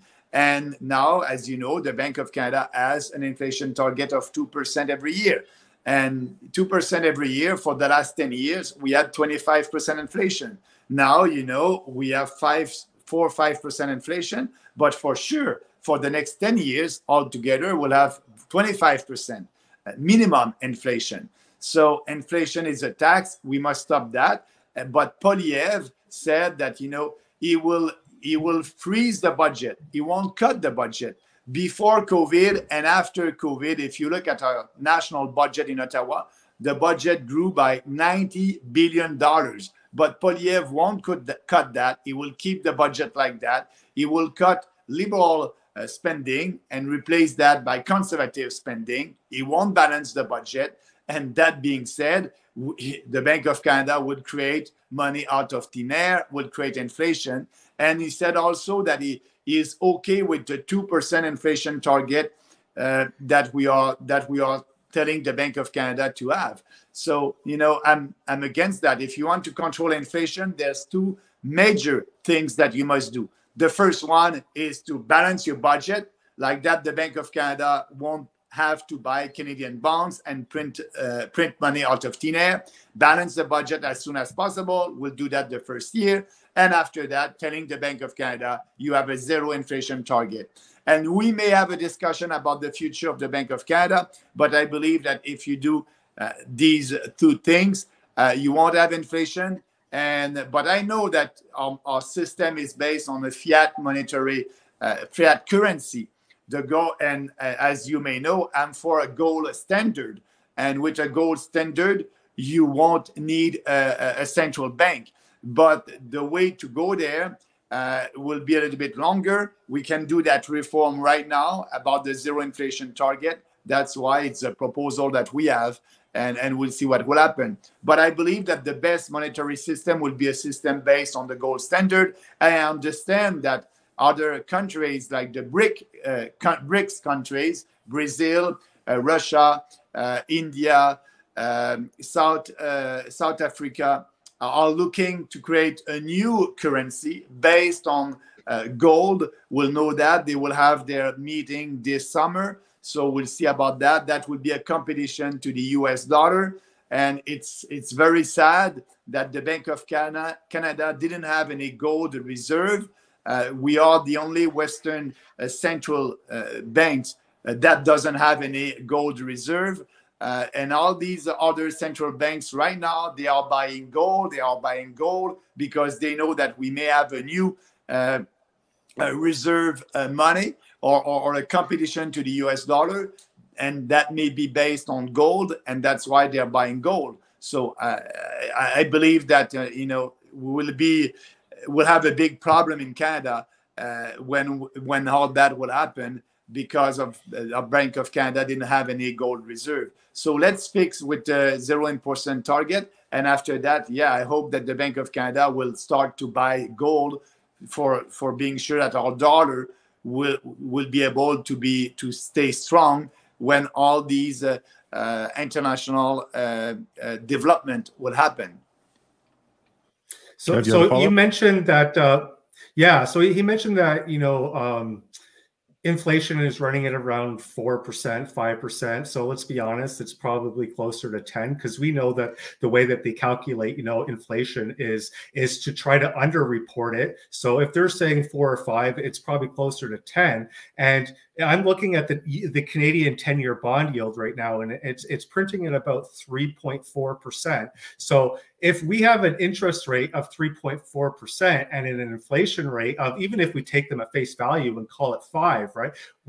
Our interest rate is still lower than our rate of inflation, even government reported inflation. So in order for us to really bring down this inflationary expansion through the system, is to increase the interest rate to at least the same level of what the inflation rate is, or if not more. Because a lot of people, they want to point to the government for spending all of this money, but in reality, like if you look at it, the government is nothing but like a degenerate drunk at an open bar, and it's the Bank of Canada that's pouring all the booze. So of course they're gonna get loaded and then cause a ruckus, and so that's really what we've seen. So I think that the only way to really rein in these massive deficit spending is through the control of interest rates, because right now they're artificially suppressed. Like, who would want to really own a bond that pays less than the average rate of inflation? Like, it's a guaranteed loser. It makes no sense. So if the free market was really allowed to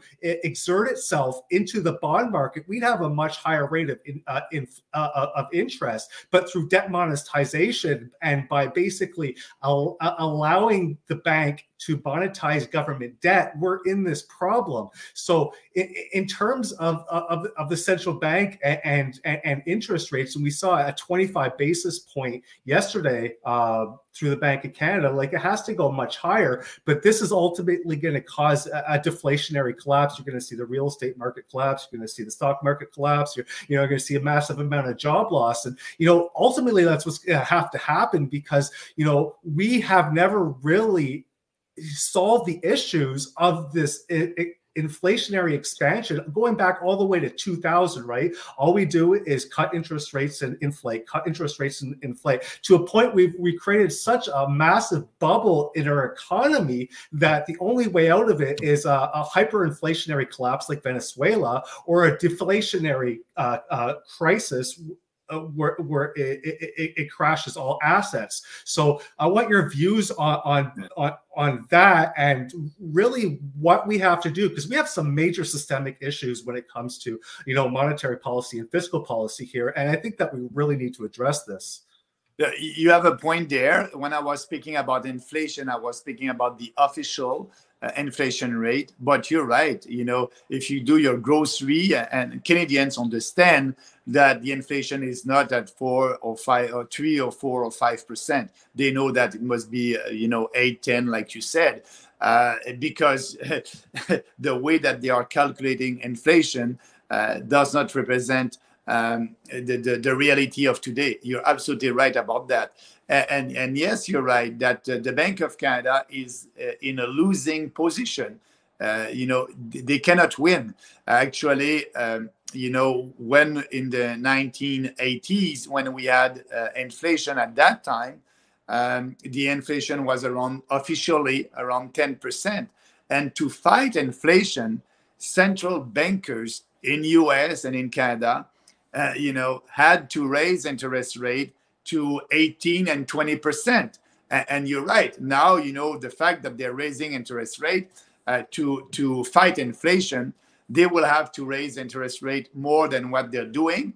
And that's why I'm saying the Bank of Canada is in a losing position, because doing that, you're absolutely right. The Bank of Canada will kill the economy, will be in a recession. And so if they do nothing, the inflation will go up, and we'll have that inflation for the next couple of years, and everybody will be poor. So everybody must understand we are in that position because of bad fiscal and monetary policies. Fiscal and monetary policies. We need to fix that. That's why fiscally balance the budget, and the monetary policy. The Bank of Canada must be serious. If we want to fight inflation, they will need to raise interest rate more than what they did this week. And by doing that, it will be a tough time for everybody. So that's why central bankers are not telling the truth right now to Canadians about the inflation, and they don't want to take the responsibility of the failure, not only the bank but also the government. And Poliev won't speak about that also. He's saying that the Bank of Canada must lower interest rate. I think he said that this week, must stop to raise interest rate. That means he is for inflation. So you must be serious. You want to fight inflation, do what you need. But by raising interest rate also, that will be a fiscal, budgetary challenge for the government of Canada. The interest that we are paying for our debt every year is about $24 billion a year. And I just want to let you know that the budget of the National Defense this year in Canada, the Department of National Defense, is $25 billion. So we are throwing through the window $24 billion. That's the budget of the National Defense. But now with the interest rate that are raising, next year, the interest of our debt will be around $35 billion. So we cannot afford that. We need to be serious and cut spending. We are in a very difficult situation. That's why I believe that we'll be in a recession or something will happen. But we need to remember it's because of bad policies. There's no such thing as a free lunch, and now we are paying for that. We're talking about Bank of Canada printing money. We're talking about, for example, people say money doesn't grow on trees, but it used to be made from trees. And there's people headed towards digital. What's your take on digital currency, centralization of that, and having the Bank of Canada in charge of currency via digital? Yeah, I'm against that. It must not happen because it's a way to control people. The most important of that is our privacy. Actually, what is a central bank digital currency? Just to be clear with everybody, when you go to the grocery or you go to a restaurant today, you can pay with your debit card or your credit card or with cash. If you pay with your debit card or your credit card, and tonight you go on the website of your bank and you look at your bank account, you can see all the transactions that you did during the day with your debit card or with your credit card. You have all that. That information, these data are private data, private information between you and your banker. Your banker does not have the right to sell that information, that every Monday you're going to Costco or every Thursday you're going to Walmart. So they don't have the right. It's a private information. What will happen when we'll have a central bank digital currency? What will happen? Actually, it will be easy. The federal government will tell you, we have a new program and new subsidies. And if you want to have that money, you need to register with the central bank. And the money will come from the central bank. So what will happen? All the information between you and your banker will be now between you and the central banker, between you and these bureaucrats. They will know all the transaction that you are doing. Like actually right now, your banker knows everything that you're doing, but the central banker will know, the bureaucrats will know, and the politician will know. So that's goodbye to your privacy, and they can use that information to control your behavior, saying, this month you spend a lot of gas, and we must fight climate change. So next month you won't be able to use your debit card or your credit card to buy gas. So that can happen. But if you tell me, Maxime, no, that won't happen. Actually, in the 2022 budget, the Trudeau government gave $17 million to the finance department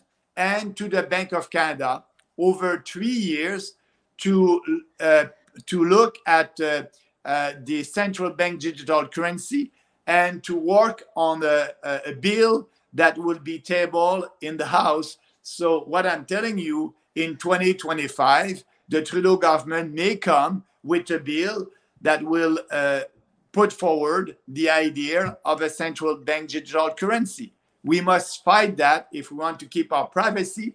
But what they're saying to us, it would be more efficient. It would be more efficient. No, we don't need that. The system right now is very efficient, and we don't need that. That's only a way to control us, to control our behavior. And we are the only national party that is against that. Yeah, we saw what happened with the convoy truckers and the freezing of the bank accounts. Can you imagine if the government didn't have to go through the banks to get that done? Yeah. It would be just a button push. It would be incredible. Max, we have a few more questions for you. If you don't mind, maybe we can steal like 10, 15 minutes out of you to get through them all, because we got a lot of good questions for you. Thank you. I'm going to go back to Kevin quickly, then we'll go to Donald and then to our chat. Thank you. Yeah, in terms of like CBDC, you know, are always sold as convenience, right? And that's exactly what we're seeing here. And it sounds like, if you take a look at it, it sounds like it's an attempt to nationalize the banking system, right? So, you know, you put all, you know, your five big banks, we don't really have that many in Canada, and then they're all ultimately going to be answering to a central bank, which is, you know, nationalization. But to get away from that, you mentioned something about, you know, fiscal responsibility, right? Like you feel that that's important, and as everybody should. And one thing I want to point out is, you know, when, you know, Elon Musk took over Twitter, and you know, 70 or 80% of the employees ultimately left, and, you know, Twitter didn't really change that much. So if we take that look into, you know, government, like if we eliminated 70 or 80% of our government employees, because right now I think the federal government is one of the largest employers in Canada, and that's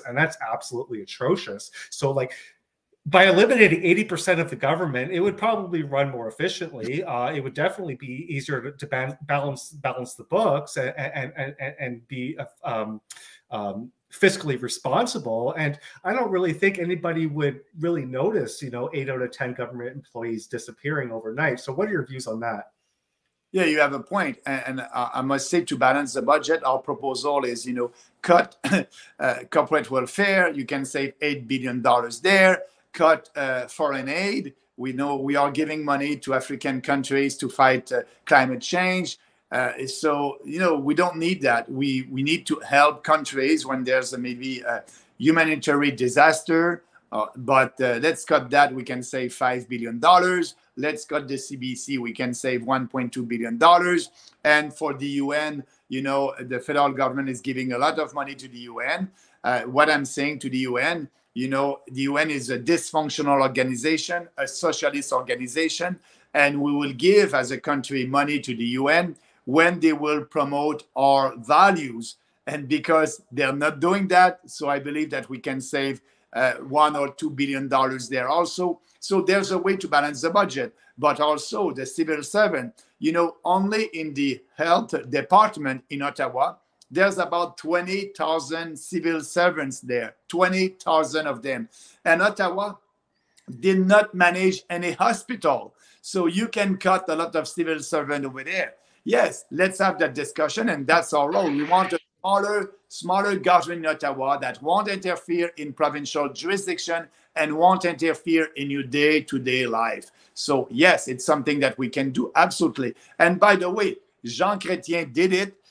He was able to manage the budget and balance the budget because he had in front of him in the House Preston Manning asking all the time to balance the budget. And when Preston Manning started to speak about that, that was not popular. He didn't have the majority on his side. But because Preston Manning was a principled politician, he was able to speak about it and explain to the population. And he was able to educate the population about that and the importance of being fiscally responsible.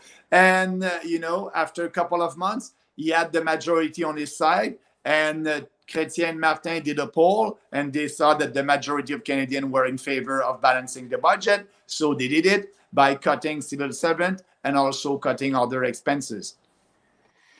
I'm hearing a common theme here, principled politician. I'm catching that. Donald, go ahead. Max, great to hear you talking about foreign aid. And as you know, foreign aid and Canadian sovereignty are now linked. we're giving away our Canadian sovereignty, signing all these global agreements, funding it with Canadians' tax dollars, World Health Organization, UN, all those African projects, even World Economic Forum projects are funded with Canadian tax dollars. And we've handed billions and billions out. And you know, back home, people are suffering. Hospitals are shutting down. Hundreds of our small communities lack safe drinking water. How much do you really think that we can stop handing out foreign aid? I mean, what percentage of foreign aid do you think we can stop? Oh, at least 80% of that. You know, the only way we will give money to other countries, it will be under two conditions. The first one, there's a humanitarian crisis in a country, and yes, Canadians are, you know, generous, and we will help. Or an environmental disaster, we can be there. But you know, look at all these other programs, and yes, we will cut that. We are not in the business of building a nation across the world. So we can save a lot. I must say like that, at least 80%.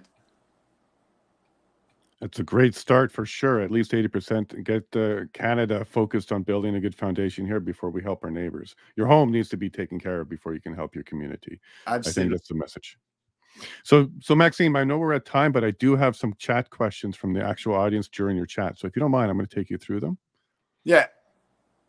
So abortion and all other legal murders by gov policies connected as one concern. A decent society must have a moral foundation, respect for life, protecting children from harm, and domestic values. Do you agree with that? Absolutely, 100%. And, you know, I must add the assisted suicide in Canada. It's now, you know, everybody can have it, can do it. And we are promoting that. We are promoting the cult of death. That must stop. And actually, right now, if you're depressed, they're going to say, oh, we can kill you. If you're poor, we can kill you. That was supposed to be only at the end of life. And that was supposed only to be when a patient will ask for it. Now, you know, doctors and nurses are promoting that. That must be criminal. That must be illegal. And you know, that's why we want to promote life by tabling that legislation on abortion, and by, you know, ending the assisted suicide that is open for everybody. We must stop that. Absolutely. And Trudeau waived the 10-day waiting period recently for maids as well. So that's concerning. Yeah. I'm not sure why we needed to do that, but he did. Yeah. Ellen asked, do you have an answer for putting measures in place to protect the people from a rogue PM? You know, it's we have a great constitution. We have a charter of rights, but we have politicians who don't follow our constitution. So what we need to do is to replace them by principled, I will add that again, principled politician that will fight for you and respect the constitution. So we'll have a general election in 2 years, and that would be the time to vote Trudeau out. And we have another one here. Thank you very much for that answer, Maxime. Peter wanted to know, can you help us withdraw from socialist international organizations so we can decide on our own fate in our own Canadian soil without foreign meddling? Godspeed. And as an example, the reduction in nitrogen, 30% reduction, I contacted the government of Canada, scientists there. They couldn't explain why this magic number. So clearly we are taking the orders from above and down. So what would you do when it comes to things like guidance or global influence? Would you just follow it, or would you actually have Canada look into it?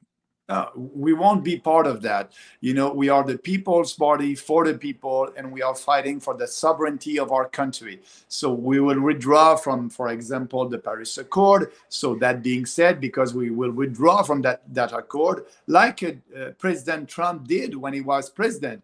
He said, you know, I'm not part of that anymore. So we have these regulations that are imposed on our farmers because we signed the Paris Accord. And Trudeau and Poilievre, they agree with that. Poilievre believed in the Paris Accord. Actually, he voted in 2017 for the Paris Accord. And at that time, I was a conservative member of parliament, and I was the only one who didn't vote for that motion. And Poilievre and all the conservatives voted for the Paris Accord. And Poilievre right now, today, said that he will fight climate change, but he won't impose any carbon tax. I respect that. But he will impose more regulations on farmers and businesses to be able to achieve the Paris Accord goals. And so that's why, you know, we'll have more regulation. And at the same time, he will also take some of our money, our taxes, and give subsidies to the green industry. So we won't do that. We won't be part of the Paris Accord. And we are a sovereign country. We can do it, and we will. That's a big difference with us and the conservative and all these establishment political parties, because we believe that there's no climate emergency and the climate will always change. And that being said, on the environment, same thing also with the UN. Poilievre and Trudeau are okay with the migration compact. What is the migration compact? The UN said to every country, you must open your borders, migration must be normal, a citizen of South Africa must be able to be a citizen of Canada. I'm saying no to that. To be a Canadian is a privilege, and we will withdraw from that treaty. But Poilievre and the Liberals will be part of that, and that's why we have mass immigration.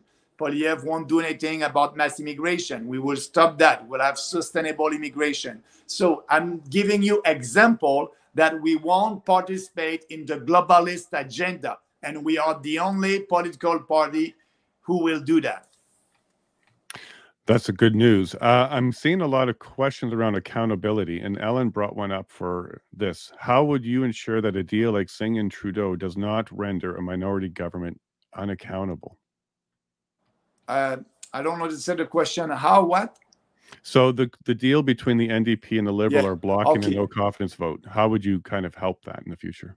Okay, yeah, we cannot do anything against that. It's part of our parliamentary system. You can have a coalition that's legal, that's constitutional, and that's not the first time. We had a coalition government in British Columbia. We had a coalition government in other provinces. That is happening. We cannot stop that. It's part of our constitution. What I'm telling people, at the next general election, PPC candidate elected at the next general election, we will support Poilievre when he will be a real conservative, when he will have the courage to act like a real conservative. So we can be, after the next general election, like the NDP, but the NDP of the right, pushing Poilievre in the right direction. That's what we can do. We will support him when he'll be a conservative, and we will shame him when he won't be. So, and we won't need to have a coalition for that. That's what I'm saying to voters, and that's the position of the party. But that coalition is a legal constitution. It is part of our legal deal with the NDP and the Liberal, and it is in our constitution. You can have a coalition government, and that's a fact. But I believe that we must change the electoral system to put more proportionality in our system. Our system is not the best one, but it's a good electoral system, and our proposal is to put more proportionality. I'm not saying that we had 5% of the vote, and so we must have 5% of the MPs in the House, maybe 1% or 2%, and I believe that we must improve our system by doing that. That's a nice start. One idea that's been floating around is a citizen-based initiated no confidence. We have the MP-based one. You can keep that. But what about a citizen-based one where we could trigger one if enough support is there? Yeah, that's something that they have in BC. That's a nice proposal. Yes, you can, decided to have a referendum in your riding if you think that your MP is not representing your view. So we call that the recall legislation. You can recall your MP. That's something that it's a great proposal. We are looking at it right now to this. We'll decide if we implement that in our platform, but it's something that can help for sure. Great, great. I have just a few more questions, so I'm just going to hold you for a bit more, if you don't mind there, Maxime. We have one from Clash in Canada. I'd like to see if you can do anything about the government wanting COVID payments back from small businesses when the country is dishing out monies to other countries unnecessarily. And in addition to that, there's at least 1 million Canadians that had the COVID money clawed back from them. What's your take on that? But first, I think that was a mistake to give money to businesses and individuals during COVID-19 because they shut down the economy. And my position is, that was a big mistake. Just they did the right thing, and that's why we are paying for that. But we must stop. We must stop all the COVID subsidies. And what I want instead is all the vaccine injuries, and we need to people who decided to take the vaccine with all the pressure that they have, and they have an injury because of that, they must receive compensation from the federal government, and that would be important. Excellent, excellent. And we have one more question here. Let me just pull it up. Zahena from Manitoba has asked, would you support amending the Emergencies Act to require a unanimous vote to invoke? I believe if it's a true emergency, it would be unanimous. If Parliament can't agree, it's not an emergency. Comments? Yeah, absolutely. We didn't have an emergency during the Freedom Convoy. That was political repression, as you know. And I was there. I saw that. I always fought for freedom and freedom of choice and informed consent since the beginning of that pandemic or COVID hysteria. And yes, we must change the Emergency Act to be sure that when they're going to use it, it will be an emergency first. And second, yes, if it's an emergency, I agree with you. Maybe not the unanimity, but maybe a super majority or something like that. That's a good idea. And on the emergency topic, Soros perfected the art of creating chaos. When government controls emergency protocols of pandemics, fire, food, energy, economy, it's over. How can we stop the foreign interference of WEF China? By electing the right politician. We have foreign interference right now because our politicians are in agreement with that socialist ideology, and they're globalists. So nobody will impose something on us. We are a sovereign country. You know, the UN doesn't have an army. The World Economic Forum doesn't have an army.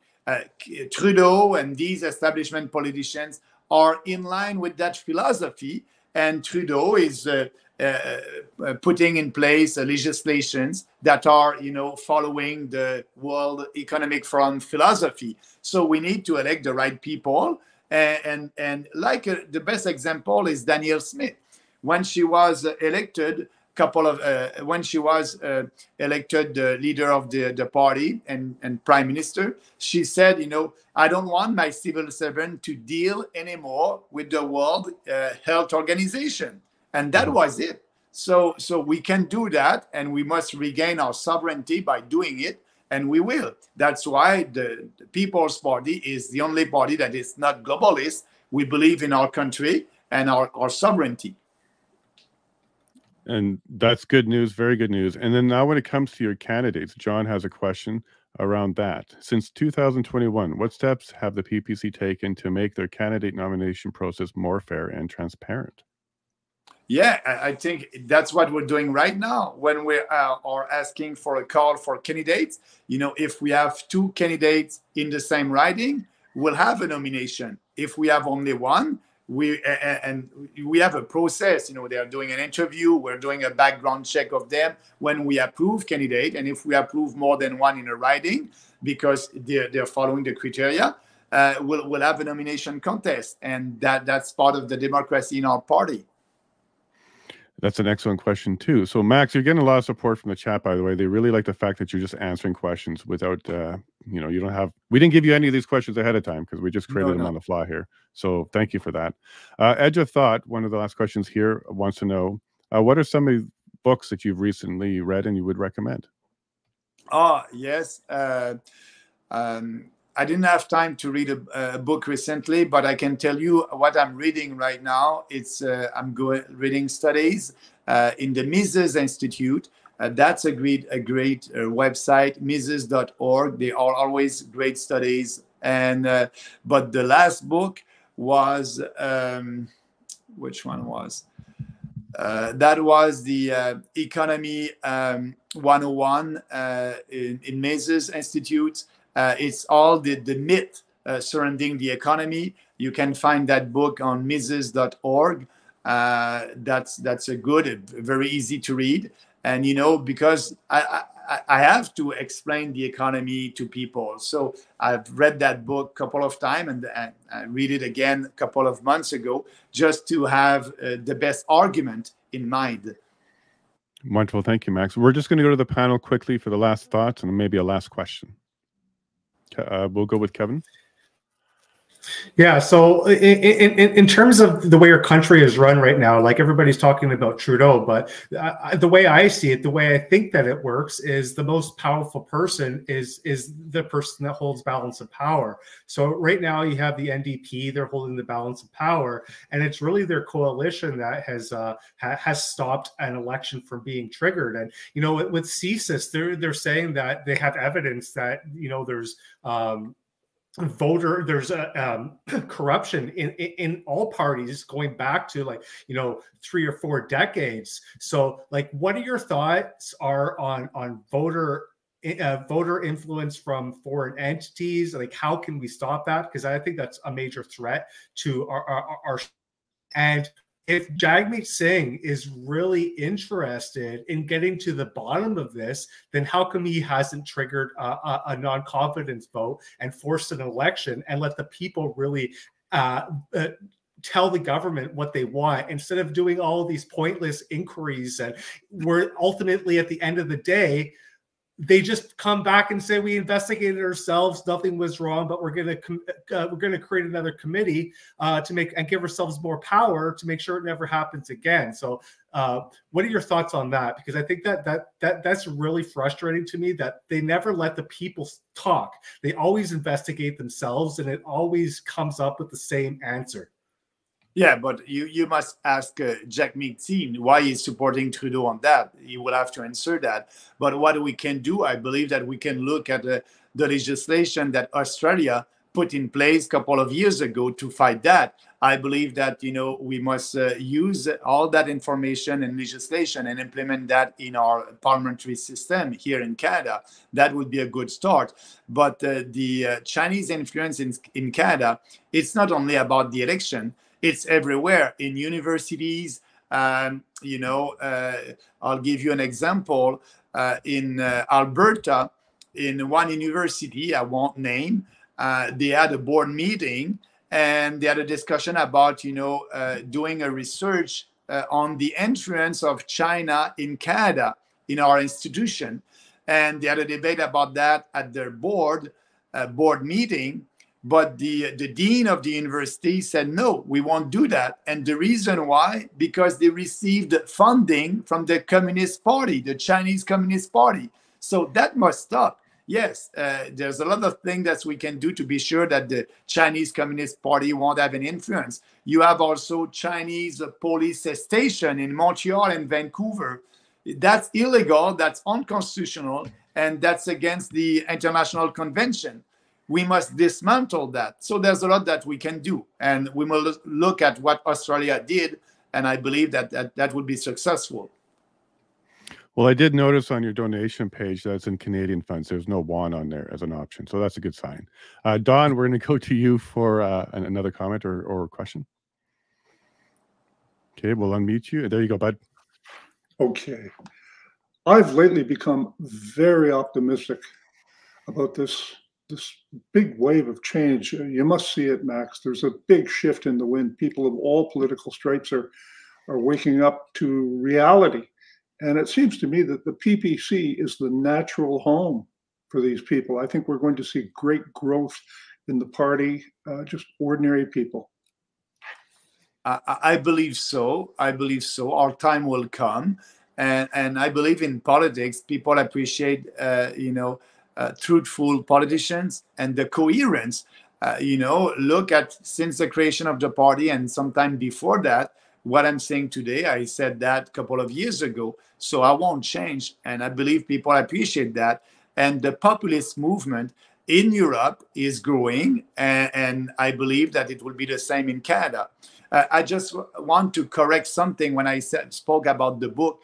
The title of the book is Economic in One Lesson. Economic in One Lesson. That's the book that I've read again a couple of months ago. But thanks for asking that question. I believe that we have a great future. We just need to be out there and speak about our principles. And that's why I'm very pleased that you gave me the opportunity to speak about our platform and the party. Oh, it's our pleasure, Maxime. One last question from the panel, and then we'll be able to wrap up. Go ahead, Joe. Thanks so much, Jason. Again, thank you again, Max, for what you're doing here this morning. What I'd like to do is perhaps throw a human element into this. Many people can acknowledge that what you have done the last 5 years with the PPC, the people that have come together to support you, from founding members to recent members that have joined perhaps last night, that's the known support that you've got. It's been growing exponentially, and we're seeing that. What I'd like to do is take a moment to thank the unknown supporters, the ones that we forget support you, and I'd like to call them out. So please express to your family, your friends, your close supporters, our gratitude and our thanks for the support that they've given you throughout your career, as well as the continued and concise support in the formulation and the advancement of the party for the last 5 years. This form of sacrifice for Canada needs to be acknowledged, and to say thank you all for standing on guard for Canada. Thank you, Max. Yeah, I want to thank you also. And yes, you are right. This party, my opponent like to say it's a one-man show. Yes, you are seeing me and the face of the party, but because the media won't cover our candidates and our organization, we have coordinators all across the country that are helping to build the party. But and we have great candidates that we approve, but they won't give them visibility. But yes, this party is a grassroots party. We have a lot of people all across the country. And as you know, we had 840,000 people who voted for us at the last election. And if every one of these voters can find 10 more supporters, and I believe before the next election, and they may have 2 years to do that, and it's doable, we're going to be at 8 million votes. And that's why I believe that our ideas will win. We have more and more support. And I want to thank all our supporters, our candidates, our organizations across the country. The PPC is because of them, is there because of them. Well, you demonstrated today there, Maxime, that you are reachable. People can talk to you. You're not afraid of questions. You took all the hard ones too. You didn't say no comment, no thanks to a single one of them. And when I'm reading through the comments here, people are very impressed with a few things: your truth and honesty, and also your accent. They said it's gotten much, much better for English. Thank you. I'm working on that. On that. Actually, I have 2 daughters, Charlotte and Megan, 21 and 24 years old. And we decided they went to an English school, so they don't have any accent in English. They're perfectly bilingual, but they have an accent in French, and I'm okay with that. Très bien, monsieur. Très bien. And so in closing here, Clash of Canada in Canada has asked how to contact you, how to reach out to you. I know how, but let's go ahead and let everybody know how to reach out to you. Yeah, they can follow me on Twitter, Maxime Bernier. They can follow me on Facebook and all the social media, Instagram. They can go on our website, peoplespartyofcanada.ca. They can read our platform. They click on platform. They have all the ideas out there. I can tell you, if you try to find the electoral platform of Pierre Poilievre, you won't see that on his website. They don't have a platform right now because they have to do polling and focus group. But we have the same platform since the creation of that party, People's Party of Canada.ca. And if you want to help me as a candidate in this riding, Portage-Lisgar, you can go on the website, votemaxbernier.ca, votemaxbernier.ca. and you'll be able to do donation and to help me, because we have to pay for our ads, and we are doing that war here in Portage-Lisgar, and I believe that I can win this riding. And I said to people here, if I don't win, I'll be back at the general election. So we are building something in the riding here, and they can help. So they can be in touch with us. They can send us an email at info@peoplespartyofcanada.ca. It may take 3 days to answer your email. We have a small team in Ottawa, but be patient. We'll be with you. That's wonderful. And to let everybody know, I will be heading to Manitoba to cover the election. I'm the only person that I know that's going there so far, and the CPC won't respond to my questions. Maxime, can I count on you that when I get there, I can have another interview with you and see how things are going on? Absolutely, absolutely. You know, I'm campaigning it full time. I'll be there the day of the election and the day after the election. And if I win, my wife will be with me, and we'll look for a place to stay. That's a challenging time. That's a fun time. And yes, I'd be pleased to do another interview with you here in Portage-Lisgar. Merci beaucoup, monsieur. Would you like to have any closing comments for Canada before you say goodbye? Yeah, I'm saying to everybody, stay strong and free, and believe in yourself, believe in your principles, be proud, speak about what you believe. Don't be shy, express your point of view, and that's the way that we will grow, and we'll be able together to change this country for better. So thank you, everyone. Stay strong and free. Merci beaucoup, monsieur. Merci. Bye-bye. Well, there we are, folks. Maxime, unfiltered, unfettered, completely honest, truthful. He even made a correction when he believed he made a mistake about a title of a book. We were able to follow up on what seemed like maybe doublespeak around whether or not he would have a whip. He clarified that. I'd like to bring my guests and the panels back in. If you guys want to go ahead and give me your thoughts on how that went. Did you get all the questions you were looking for? And what did you think about your answers? Let me go start with Don. Oh, once again, we got the mute. I'll get that for you, Don. There you go, bud. Just fantastic. So pleased. And he brought up a number of things that I hadn't thought of, but when he brings them up, they're tremendously important.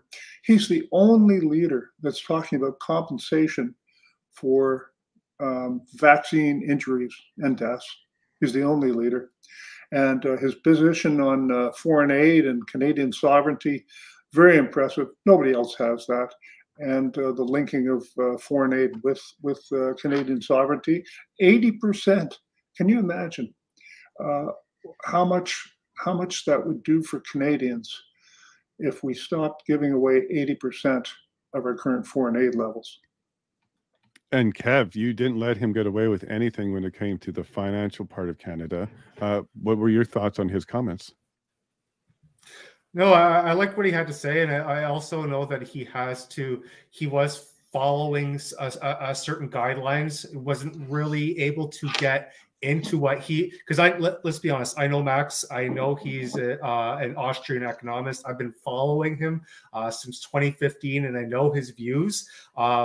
I think there's still some things that he wasn't able to say that he wanted to say. So I really do want to have another opportunity to press him on this, because I think this is the primary issue in Canada. It is the two entities, the one entity that is controlling fiscal policy and the other entity that is controlling the monetary policy. And I think that, we put a lot of heat on, with the protesters, going into Ottawa and setting up shop, but nobody was setting up shop and protesting the Bank of Canada. So I really want to go into more detail about that. And I really want to get more answers for Canadians on that, because until we eliminate the Bank of Canada, until we remove the power of the bankers to control the issuing power of currency, first through inflation, which we're seeing, and then through deflation, which is inevitable, ultimately what's going to happen is the bankers and the corporations that orbit them, right?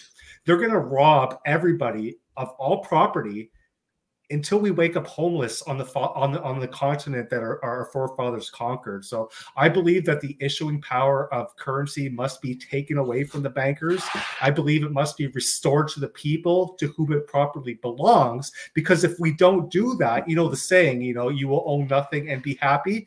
This is what the central banking system is designed to do. It's designed to enslave society. So we really, really need to have more focus on this conversation, because until we eliminate the power of the bankers, we will continue to work and live under their corrupt criminal system. Well, I think that would be an excellent interview to have if we can orchestrate that particular topic. Maybe, hold on a second, we got some keywords now. If we have any questions ready for that particular topic, I would let him know ahead of time so that he can be prepared with good answers on that one. So maybe that's something we can work together on, Kev, to try and get going. Joe, what was your take on, did you get all your questions answered? Did you like your answers? What was your take on that? I would say a majority of the questions that had been formulated over the last 12 hours have been answered. A few more as well. I think he alluded to an awful lot of situations, and you had a great wrap up there, Donald. And Kevin, you have a bone. You're chewing on it. You're not going to let that bone go and stay on it, man. That's some good line of questioning you want to bring up. The thing that I noticed was his very final comment answered one unasked question that I had last night. If Max were successful on the evening of the 19th, the morning of the 20th, would he commit to residing and living in the riding to represent the riding as a constituent within his own riding? Mm-hmm. When he stated that Mrs. Bernier will be there with him on the 19th, and the next day will be looking for a place to live. Wow, that answered that question very clearly. So good on Max.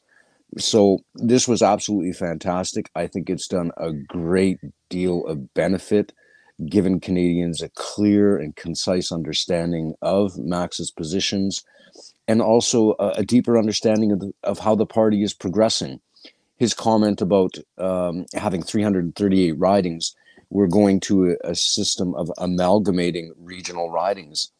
Take, for instance, the YEG area, Edmonton. We have 11 ridings, my friends, but we have one riding association, the Amalgamated Riding Association. You can find out more about that riding association by going to ppcyeg.ca. Thanks so much, Jason. This has been a fantastic show. I just am going to be amazed at the replays and the reviews. So everybody out there, give it a pound, like it, share it, send it to your friends, text it to people. Let's get Max's message out to people. Thank you, my friends. Thank you, everyone. Thank you very much, Joe, for that as well. And yeah, I'm going to remind everybody to go ahead and subscribe. Now that I have you all here, subscribe and show a little bit of love to the show. And I also want to remind everybody that we are live streaming on Rumble, Odyssey, Twitch, Facebook, Twitter, here on YouTube, and LinkedIn. So no matter what, wherever you are, whatever platform you are, wherever your friends are, share, share, share, share.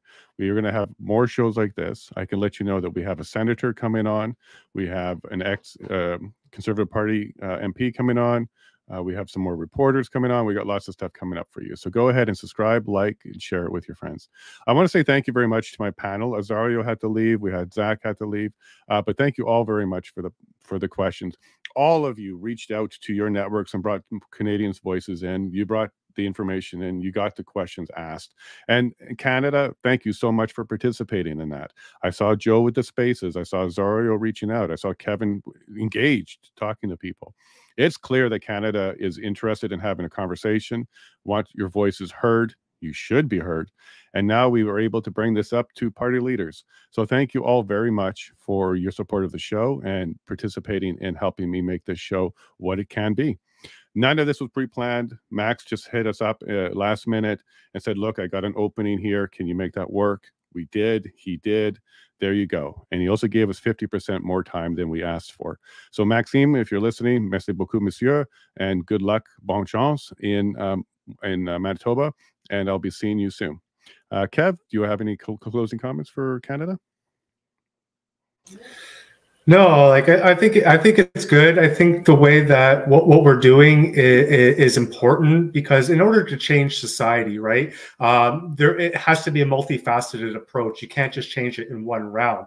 And I think the most important focus that we have to be looking at is on education. So it's conversations like this. It's getting the word out, and the efforts that we're putting in today. It's not going to change society tomorrow. It's not going to change society next week, next month, or next year. But when we start talking about, in 5, 10, 15 years from now, if we keep this ball rolling, and if we keep this momentum going, and if we're able to affect one person or 10 people, where they can affect another 5, 10 people moving forward, then you have a chain reaction, right? And then you'll be able to, take hold of society and move it away from this, crazy leftist controlled country, and back to more of a freedom and independence point of view, because that's all it really is, right? It's collectivism versus individualism, and right now collectivism has the power and control, and this is why we're seeing